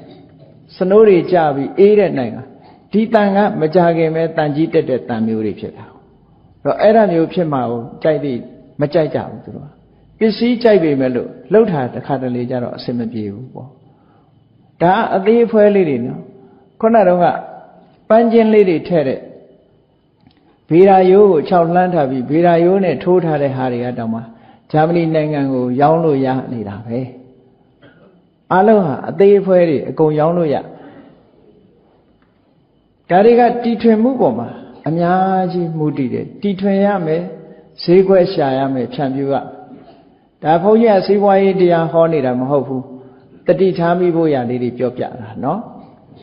Fi Echegan Lega Saviro, the Ditami Bo Loade G. Baho Desa, Taipa, Gary, Naudeka, Winiosa, two they keep doors. Chendolina Yame Kesari, Yamalu Muri, Temu, Amdama Luri, Amdama Luri. Conabiora Lu, toilet head on. Sanitaja Matunda Puso. Did in the Yarima leve, Sanitaja Mashu. Kalani Boma solution. Bomabima, Alone Dinija, motorcycle Sire Bogoria, Lancy cancer, traffic laws were she, traffic law, Paduma Matem, Mountain and Mount Wajan and Dua, a Syrian Nichi. Daria, so Jabaji and John the Kuri by no? Traffic laws were she. Kaban Nanga and Didi Mave, travel law ma, sign it is she. Eri sign you, Poido down to Ramyamia Dide, Leila time. Leila indeed, Malila and Amadi Ubo. Zilo Yetarashi, Cape Welo Shide, no, Belu Sainja Halushi, Mawaya, Belu Sainja and Duame, stores with a Sainja and Levi Long Yame, no more Sangas or Nabino Yame, she will lower Malangi Yamu, to a Tiluham Yoshi. Edelu. Trouble lorry, Daddy was hiding you, Lila Bido. I could did a lure alone Nella. Lambe Palefhauma solution, and in a few Totara lady, a lot of the lieutenant out telling me, Canelu lady, Majila. The Gagaro, a Nine, a Niaone, a few young, the Guajado Talosin, Shimayaya, who Erinia. Pakaisa Nema, Mayaya Nia. A man, a few Totarania, Yaquenshi. I go up. Penny Ajila and Nine, a few a good Dodelu, Dila Madila Ramadi, no? The Gayaro at a side. Dama, a lot of them, Hovu, a needed a shooter and Dodaha, Jimayaya, right now. No Bakeme, Samayevi Melu, no Banke. Jimayaya, and then a few Netotarania, Yaquenshi. Hilo Solora Dua. Designing a level the Vivi Piauda. Taka Lamboma, Mienta. Every man will line out a look, and I'm a share from Mabima. Poiro a key on it or cheeto. Line out a lua. The educated Lusore, Pinya Tate Lusarego, Malinare, Domia Idwe. Da, Winneosa do the kito, Sika Uri, Lina Musora, Dami Jiwa do Deche, John Kuwe. That's why we are horrid the Anele, Madame Kanye. Everyone, Yende, Chama Mona. Yende go, Natalo Talogen, who would be a Google Mishu, and a Makuya. Makuya de Miende leve cura. No? Makuya me Miende. Nanganyani maro, era, don't lily sasa lina. Yengo, a piala lotalogen, da Gugwen she there, who be a Gugwen she there. Miende ye sweat halogen, Gugwen she. Da, traffic law. A lot of Mahofu, traffic law, sora, Dibo my Yensi de Pogo and Lina, I made Lori Jibe, Gono. Todo dignike ma tire pogori do ne twa bi lo thin ba phit lo ro so malai na ta de ga mya la ta ko da jawတိုင်းပြည်တစ်ခုချီးပွားတိုးတက်မှုဆိုတဲ့နေရာမှာဒီလိုက်နာရမယ်စည်းကမ်းချက်တွေလူတိုင်းလိုက်နာဖို့အမှန်တမ်းအရေးကြီးတယ်ဘုန်းကြီးတို့စင်ကာပူသွားတယ်ဆိုတဲ့အခါမှာစင်ကာပူရောက်တယ်ဆိုရင်စင်ကာပူမှာဒီလမ်းပေါ်မှာအမိုက်တရိုက်ပြစ်ချတာဆိုတာမရှိဘူးအမှန်တမ်းစည်းကမ်းရှိကြတယ်အမိုက်ကလေးဆိုပါစို့ချိုချင်းလေးတုတ်ရင်တောင် ချိုချင်းလေးစုပ်ရင်တောင်မှချိုချင်းအခွန်လေးကိုကိုယ့်အိတ်ထဲကိုထည့်ထားတယ်အမှိုက်ပုံးရှာလက်ကမချဘူးအမှိုက်ပုံးတွေးမှအမှိုက်ပုံးနဲ့ထည့်တယ်ဆိုရင်ဒီစည်းကမ်းကိုလိုက်နာကြဗမာပြည်မှာတော့မမြင်တယ်လို့လှုပ်ထားတယ်တခါတော့ကဘုန်းကြီးတို့တရားဝဲလာပင့်တယ်မန္တလေးကတကယ်တော့အဲ့ဒီကားမောင်းတဲ့တကားကြီးက educated ဘွဲရတယ်နော်အဆောင်မရှိတော့မမြင်တယ်လို့မဝင်ရဆိုရလမ်းကနေဝင်ချသွားဟာတကားကြီးဒီကမဝင်ရဘူးရပါတယ်ဆိုမောင်းသွားနော်မမြင်တယ်လို့လှုပ်တတ်တဲ့အချင်းကဩတို့နိုင်ငံဘုန်းကြီးကတော့တွေးမိတယ်တို့နိုင်ငံတော့မလွယ်သေးဘူးလို့ဒီလိုပညာတတ်လူတန်းစားဆိုတဲ့ပုဂ္ဂိုလ်ဟာစပြီးဥပဒေကိုမလိုက်နာဘူးဆိုရင်ဒါမလွယ်ဘူးလို့တိုင်းပြည်မှာနော်ဒီဥပဒေဟာလူသိဖို့မဟုတ်ဘူးကိုကလိုက်နာဖို့ပဲလို့ဥပဒေဆိုတာချထားရင်ဥပဒေကိုလိုက်နာအဲ့ဒါတွေကိုပြောတာစီကံတွေလိုက်နာဘူးဝိနည်းစသူတိတ်ခိတော်ဆိုတာသင်ရမယ်မသိရင်သင်ရမယ်သင်ပြီးလို့ရှိရင်လိုက်နာကိုယ်တိုင်စီကံလိုက်နာဒီ highway လမ်းမပေါ်မှာဆိုရင်ရန်ကုန်မန္တလေးလမ်းမကြီးပေါ်မှာဆိုရင်ဘာမသွားရဘယ်ရင်မမောင်းရဒါတွေခဏရေးထားတာတွေအတိုင်းသားပဲသို့တော့တွေ့နေတာပဲနော်လိုက်နာမှုဟာအင်မတန်မှအားနည်းတယ်ဗမာပြည်မှာလိုက်နာမှုတွေအင်မတန်မှအားနည်းတယ်ပေါ့ဒါဘယ်သူမှအပြစ်ပြောစရာမလိုဘူးလူတိုင်းကလိုက်နာရမှာနော်မလိုက်နာတဲ့လူရဲ့အပြစ်ပဲပေါ့ဒီလိုတမန်စည်းကမ်းလေးတွေတောင်မလိုက်နာဘူးဆိုလို့ရှိရင်ထိတဲ့အရေးကြီးတဲ့စည်းကမ်းတွေဖောက်ဖြစ်ဖို့ကပိုးလွယ်နေတယ်ပေါ့ဒီလိုဖြစ်မှာအဲ့တော့လူမျိုးနဲ့ရှင်ပြီးတော့အခုတလောကဘယ်သူကပြောတယ်လဲဘုန်းကြီးတော့မမှတ်မိဘူးလူပေါင်းစုံလာတာဆိုတော့ထိုင်းမှာတဲ့လူတွေဟာအလုံးကမြင်းကြားကကြီးပဲကူးတယ်ဗမာတွေရောက်သွားတဲ့အခါကျတော့ဗမာတွေကတင့်တော်တဲ့နေရာဖြတ်ကူးတော့အဲ့တော့နိုင်ငံသားတွေလည်းဗမာတွေနဲ့ရောရောင်ပြီးတော့တင့်တော်တဲ့နေရာကနေဖြတ်ကူးတဲ့အလေးထားဖြစ်နေပြီလို့ပြောတယ်ဗမာအတင်လိုက်တဲ့အတတ်တွေတတ်သွားနောက်စင်ကာပူမှာဒီနေ့ကောက်ကသွားတော့လမ်းပေါ်မှာပလတ်စတစ်အိတ်လွင့်နေတာမြင်တယ်ဒါဗမာတွေရှိတဲ့ရက်ွက်နဲ့တူတယ်လို့အဲ့လိုတွေဖြစ်တယ်အဲ့တော့စိတ်ကပြတ်တဲ့လူမျိုးဆိုတော့ကဘာမှာဒီမျက်နှာမလှဘူးပေါ့နော်နေရာတိုင်းမှာသူစိတ်ကန်းနေနေကြီးပဲအကုန်သွားတာအင်မတန်မှတချို့နိုင်ငံတွေဟာအင်မတန်မှစိတ်ကန်းသိဝတ်ကြတယ်ဘုန်းကြီးတို့ဂျာမနီတို့နယ်သာလန်တို့ဩစတြေးလျတို့နှစ်စဉ်အဘိဓမ္မာသင်တန်းပို့ချပို့သွားတယ်2003ကနေစပြီး2008ခုထိအခုတော့မသွားတော့ဘူးအသက်ကြီးလို့မသွားတော့ဘူးအဲ့သွားတဲ့အခါမှာအဲ့ဒီကလူတွေဟာအင်မတန်မှစိတ်ကန်းရှိကြတယ်လို့ပြောအင်မတန်မှစိတ်ကန်းရှိတယ်ဘာကိစ္စပဲဖြစ်ဖြစ်ဒီထမင်းစားဖို့ထမင်းဆောင်နဲ့ဝင်နာတောင်မှပဲသူတို့ကတန်းစီတယ်ဘယ်တော့မှကြုံမတက်ဘူးနော်ကိုရောက်လာတဲ့အစဉ်အတိုင်းပဲသူကဒီလိုဝင်ကြတယ်ဘယ်ကိစ္စမှမဆိုသူတို့စီမှာတော့စီကံလိုက်နာမှုတွေဟာအတော်အားကောင်းတာပဲလို့တို့စီမှာတော့စီကံမလိုက်နာတာတွေကအမှန်တမ်းများတယ်ဒါများတာဘယ်သူမှအပြစ်မချနဲ့လေမလိုက်နာတဲ့လူရဲ့အပြစ်ပဲဒါကတော့နော်အဲလူတွေကသူများအပြစ်တင်မှုတော့အမှန်တမ်းလွယ်တယ်ကိုယ်တိုင်ပြင်ဆင်မှုရအရေးကြီးတယ်ပေါ့ကိုယ်တိုင်ပြင်ရမယ်လိုက်နာရမယ်အများကြီးအေးဒါတွေကိုပြောတာမင်္ဂလာတုတ်မှာလည်းပဲဘာဟုတ်သစ်သင်္စပိတ်ပင်စဝိနည်းစသူတိတ်ခိတော်ဆိုတာဒါကိုပြောတာနော်သူပတိတာစယာဝါစာစကားပြောတဲ့နေရာမှာလဲရင်ကျေးသိမ်မွေးပြီးအကျိုးရှိတဲ့စကားမျိုးပြောတတ်ဖို့သူများနိုင်ငံတွေမှာဒီစကားပြောတောင်မှပဲသင်တန်းလေးတွေရှိတယ်စကားပြောရင်တိတ်တတ်ရဲ့ပြောတတ်တယ်လူရဝင်အောင်ပြောတတ်တယ်ပေါ့သဘောမှာလူရဝင်အောင်ပြောတတ်တယ်အဲ့ဒါလို့လူရဝင်အောင်ဆိုပါစို့အစည်းအဝေးကြီးတွေမှာ speech ပေးတာတို့ဘာတို့ဆိုတာသူတို့စီမှာသင်တန်းတွေရှိတယ်လူရဝင်အောင်ပြောတတ်ရမယ်စကားပြောတဲ့အခါမှာတော့မြန်မာပြည်မှာလည်းအဲ့ဒီလိုသင်တန်းမျိုးတွေဟာအမှန်တမ်းလိုအပ်တယ်ဟောပရိသတ်ထဲမှာဆိုရင်ဘယ်ပရိသတ်မျိုးဆိုရင်ဘယ်လိုပြောရမလဲဘယ်ပရိသတ်မှာဘယ်လိုပြောရမလဲဆိုသူပတိတဝါစာဖြစ်အောင်ပြောတတ်ဖို့တာမန်အပြင်ပြောမယ်ဆိုတော့ဒီမင်္ဂလာတုတ်ကနော်ဖေဖေကျွတ်ဖို့ကြည်နေကြတာလူတိုင်းသို့တော့ဒီလိုက်နာမှုတာမလုပ်တာလေအဲ့တော့လိုက်နာဖို့ဆိုတာတွေကတကယ်လိုက်နာမယ်ဆိုရင်တကယ်အကျိုးရှိတဲ့အလုပ်တွေကြီးပဲတကယ်လိုက်နာတတ်ဖို့လိုအပ်တယ်ပေါ့ဒီအတိုင်းဒီသူပတိတာစယဝါစာသူပတိတာဆိုတာဘာတော့ဆိုပြီးအင်္ဂါရလေးသင်ပြီးရင်ဒါနေတဲ့အဆုံးသတ်သွားတယ်လေကာကိုယ်တိုင်သူပတိတာဖြစ်အောင်ဘယ်လိုပြောမလဲဆိုတဲ့အဆင့်ရောက်မလား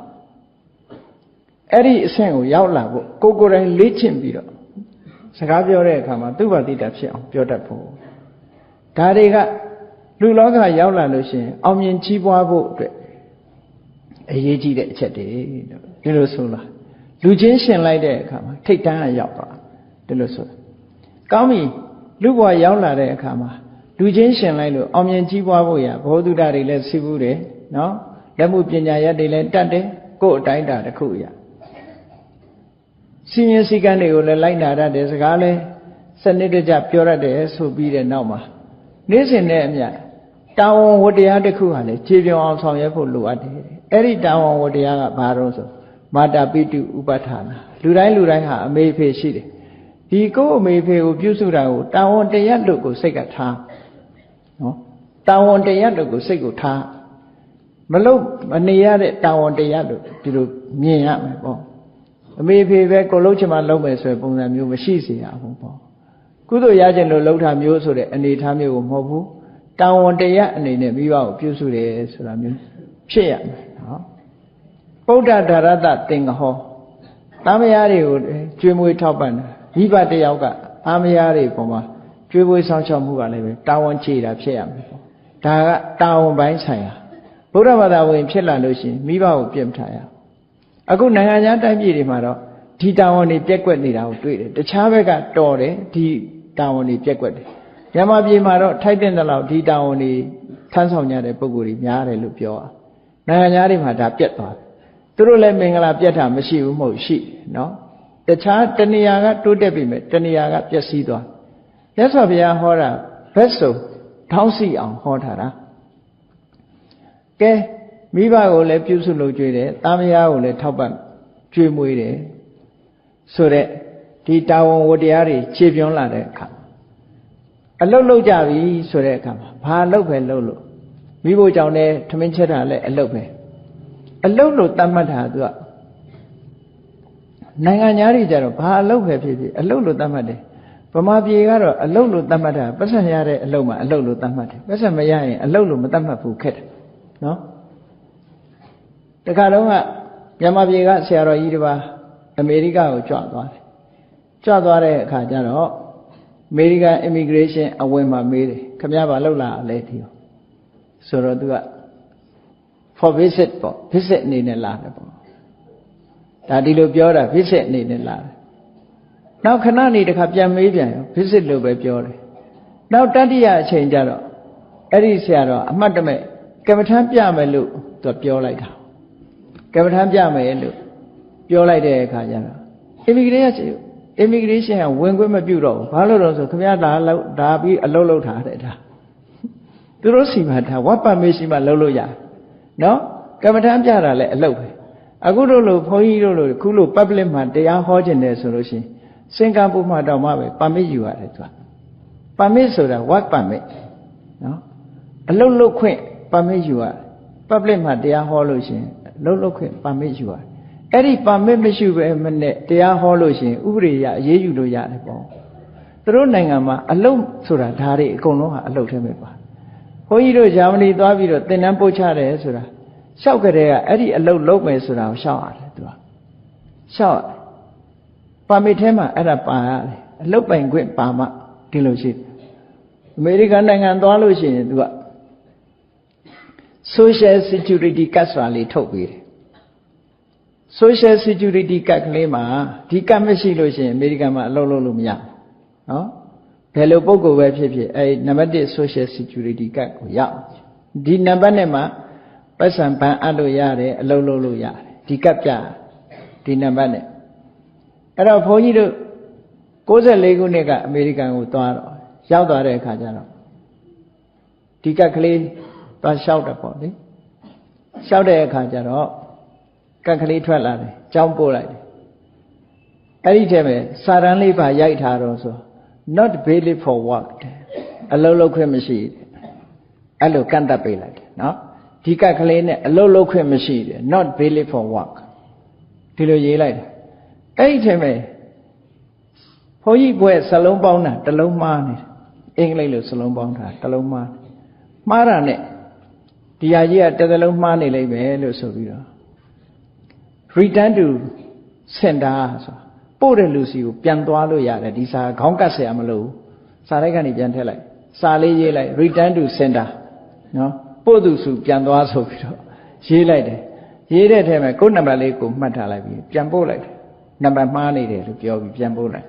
ဟုတ်လေစလုံးပေါင်းမှားနေတယ်ဆိုပြန်ပို့တယ်တလနေလည်းမရောက်လာတော့လိုက်သွားပြီးတော့ကိုယ်နံပါတ်နဲ့ကိုပြောပြီးလုပ်ပေးတဲ့အခါနောက်တစ်ခါအဲ့ဒီကတ်ကလေးကိုသူထုတ်ပေးလိုက်တဲ့အခါကျတော့ visit for work ဖြစ်သွားတယ်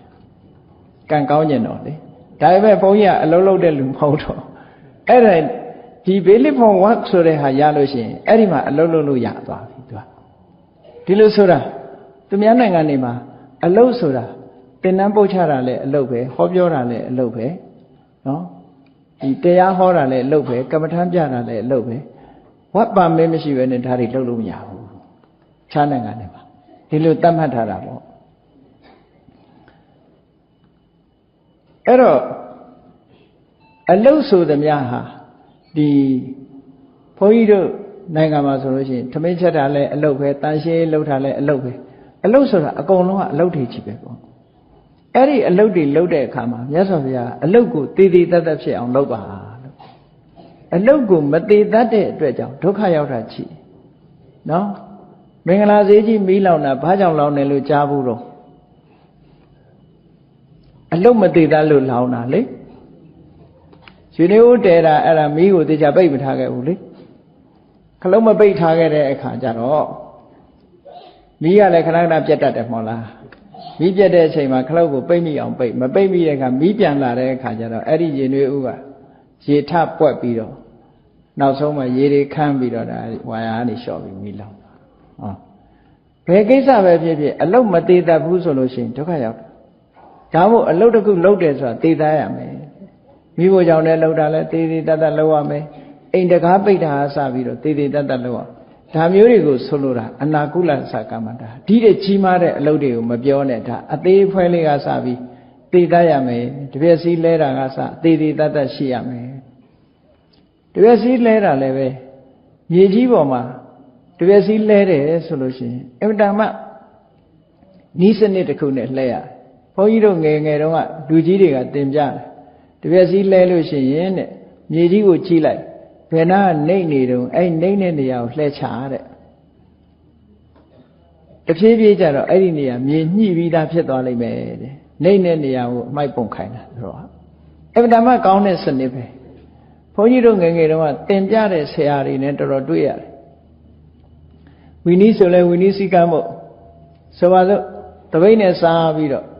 တပိတ်ရယ်တပိတ်ဖုံးရယ်နှစ်ခုရှိတယ်မြတ်စွာဘုရားကလည်းစနစ်တကျအကုန်ဟောတာရဟန်းနေတပိတ်နဲ့စားပြီးတပိတ်ဆေးတပိတ်ဆေးတာဘာခက်တုံးလို့ပြောကောင်းပြောလိုက်မယ်တပိတ်ကိုကြာကြာနာနာဆေးထားရမယ်ဆေးပြီးတဲ့အခါမှာတပိတ်ကိုရေပြောင်းအောင်တုပ်ပြီးတော့ခါနေဘူးခဏလှမ်းရဒါတကယ်ကိုစနစ်တကျလုပ်တဲ့လုပ်နည်းရေမတုပ်ဘဲနဲ့နေဘူးလှမ်းလို့ရှိရင်တပိတ်မှာရေဆက်အပြောက်တွေကဒီတိုင်းခြောက်သွားတဲ့အခါကျတော့တပိတ်ကိုညစ်ပေစေပြီပေါ့အဲ့ဒါကြောင့်မို့လို့တပိတ်ကိုရေပြောင်းအောင်တုပ်ပြီးဆိုတဲ့အခါမှာနေဘူးမလှမ်းမဲမသိရဘူးနေဘူးမလှမ်းမဲသုံးလို့ရှိရင်အောက်တက်တဲ့အနက်နေနန်းတယ်ပေါ့အဲ့ဒါမနန်းအောင်နေဘူးလေးခဏလှမ်းပြီးလို့ရှိရင်ပြန်သိဒါစနစ်တကျနေစဉ်နဲ့အများအဲ့ဒါလို့သင်ပေးတယ်တခါတပိတ်နဲ့တပိတ်ဖုံးဆေးတဲ့အခါမှာတပိတ်ဖုံးကိုအရင်တုပ်တဲ့အခါကျတော့ဘုန်းကြီးတို့ငယ်ငယ်တုန်းကအပြောခံရတယ်အဲ့ဒီကဆရာတော်ကြီးတစ်ပါးကနေပြီးတော့တပိတ်ဖုံးကိုတုပ်တယ်တပိတ်ကိုမ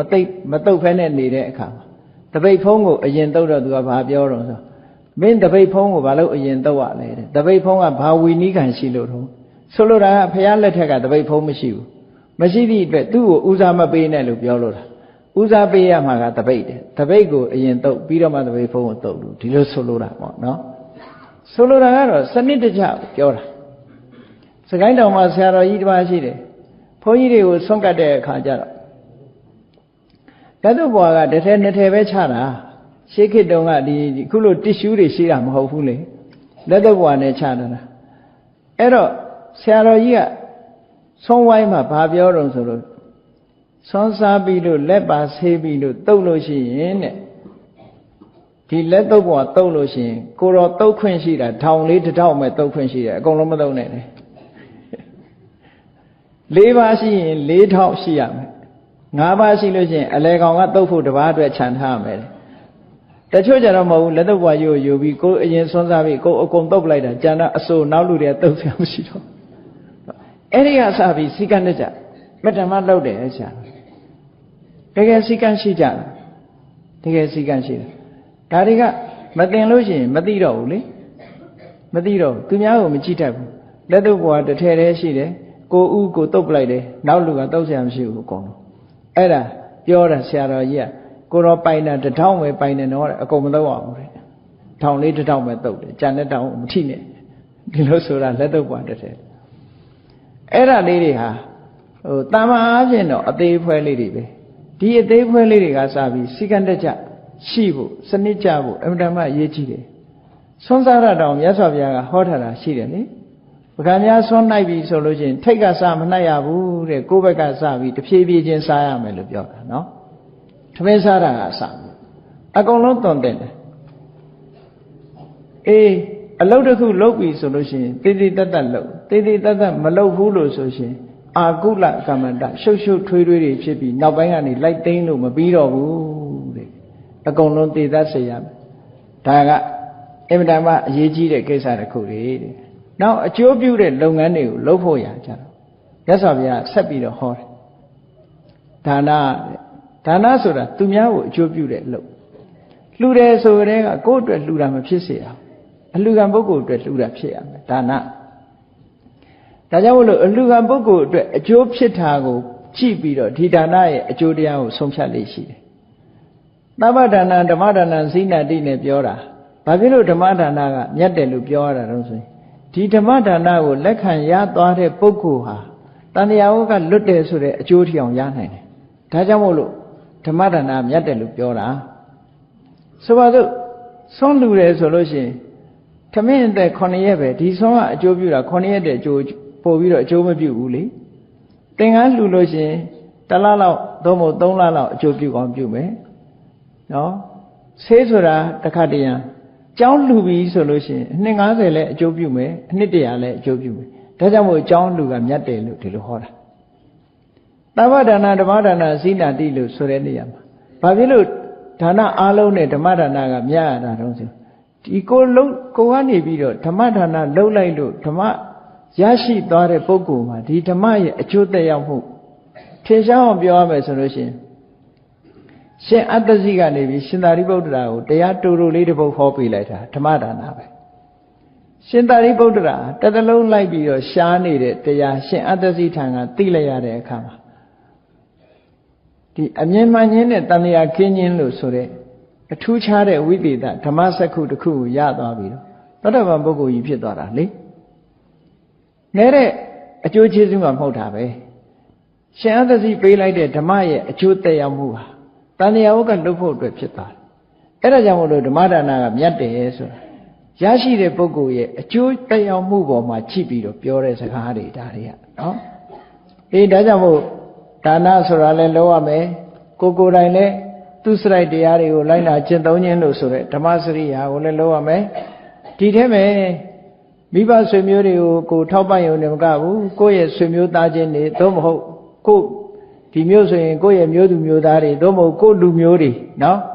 အားလုံးအတွက်တတ်နိုင်တဲ့မြတ်ကိုယ်တိုင်ကအကျိုးပြုတဲ့ပုဂ္ဂိုလ်မျိုးဖြစ်ရမယ်အနဝိသကမ္မအပြစ်ကင်းတဲ့အလုပ်မျိုးလုပ်ရမယ်တဲ့အပြစ်ဖြစ်တဲ့အလုပ်မျိုးကိုမလုပ်ရဘူးတဲ့အဲ့တော့လောကကြီးတခုကောင်းဖို့ရာအတွက်ကအရေးကြီးဆုံးကဘာတော့ဆိုလူတိုင်းဟာကိုယ့်အကိုကောင်းအောင်လုပ်ဖို့လိုတယ်ကိုယ့်အကိုကောင်းလို့ရှိရင်အဆိုးမရှိတော့ဘူးလေကိုယ့်အကိုကောင်းအောင်လုပ်ခြင်းသည်ပင်လည်းအများကောင်းအောင်လုပ်ခြင်းပဲဖြစ်တယ်ပေါ့ဒီကောင်းတဲ့ပုဂ္ဂိုလ်ကိုအကြောင်းပြုပြီးတော့ကျန်တဲ့ပုဂ္ဂိုလ်တွေဒုက္ခမှမရောက်တာဟုတ်မကောင်းတဲ့ပုဂ္ဂိုလ်ကြောင့်သာဒုက္ခရောက်တာအဲ့တော့လူတိုင်းကောင်းအောင်လုပ်ကြပြီအပြစ်ကင်းတဲ့အလုပ်တွေလုပ်ကြပြီဆိုရင်အားလုံးဟာကောင်းကျိုးချမ်းသာတွေရကြမှာပေါ့ကဲအပြစ်ကင်းတဲ့အလုပ်ဆိုတဲ့ထဲမှာအရေးကြီးဆုံးကဘာတော့ဆိုမကောင်းတဲ့အကုသိုလ်တွေကရှောင်ဖို့နဲ့နော်အဲ့ဒီမကောင်းမှုအကုသိုလ်တွေလုပ်ဖို့အတွက်တွန်းအားတစ်ခုဖြစ်တဲ့မစ္ဆပါဏမူရစေဝသုံးဆွဲမှုရှောင်အောင်မယ်ဒီနှစ်ခုဟာ ဒါအရေးကြီးဆုံးပဲတဲ့ဒါကနေ့ကဘာမှာလည်းပဲဒီမူရစ်ဆိုတာအရေးကြီးတိုက်ဖြတ်ပြီးတော့နေရမူရစ်ဆေးဝါးနဲ့ပတ်သက်ပြီးတော့ပြဿနာအဖြစ်ဆုံးကတော့မက္ကဆီကိုဆိုတဲ့နိုင်ငံရှိတယ်နော်အကြီးကျယ်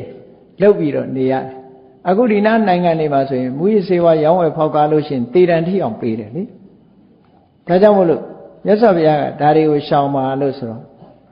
အဗ္ဗဓမ္မတန်ဖိုးရှိတဲ့အဆုံးအမတွေပဲပေါ့အဗ္ဗဓမ္မတန်ဖိုးရှိတဲ့အဆုံးအမအဲ့ဒါလို့မူရစ်တွေတောက်စား30ချင်းမှရှောင်ပြီဆိုတဲ့အခါကျတော့ကိုယ်ဆက်လို့ရမှာဘာတော့ဆိုအပမရောစဓမ္မေတုမှန်ကန်တဲ့တရားဓမ္မတွေနဲ့ပတ်သက်လာတဲ့အခါမှာဓမ္မကိုမမေ့မလျော့နေဖို့အရေးကြီးတယ်ဓမ္မကိုမမေ့ဘူးဆိုတာဘာလဲဆိုလို့ရှိရင်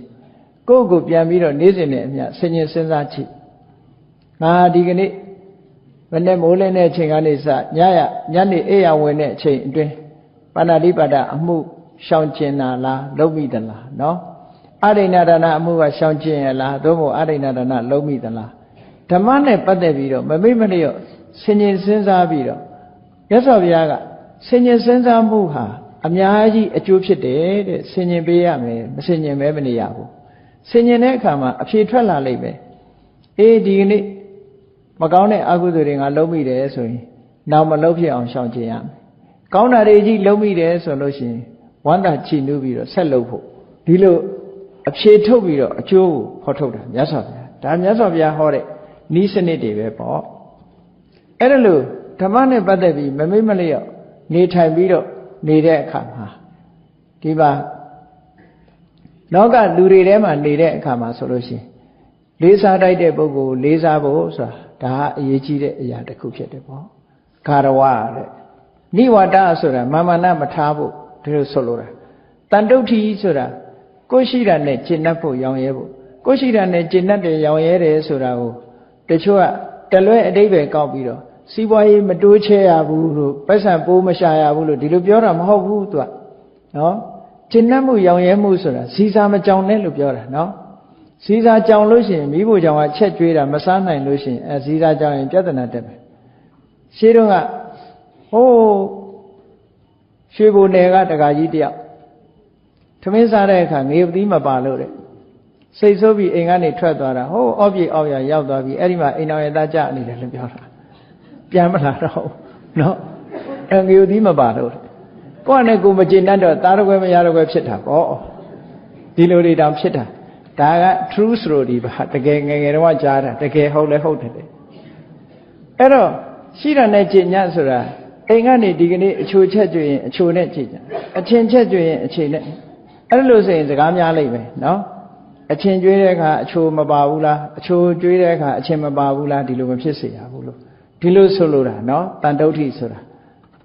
အေးရှိတာနဲ့ခြေနှက်မှုဟာအရေးကြီးတယ်တဲ့နောက်တစ်ခုကျတော့ကတင်ညုတာ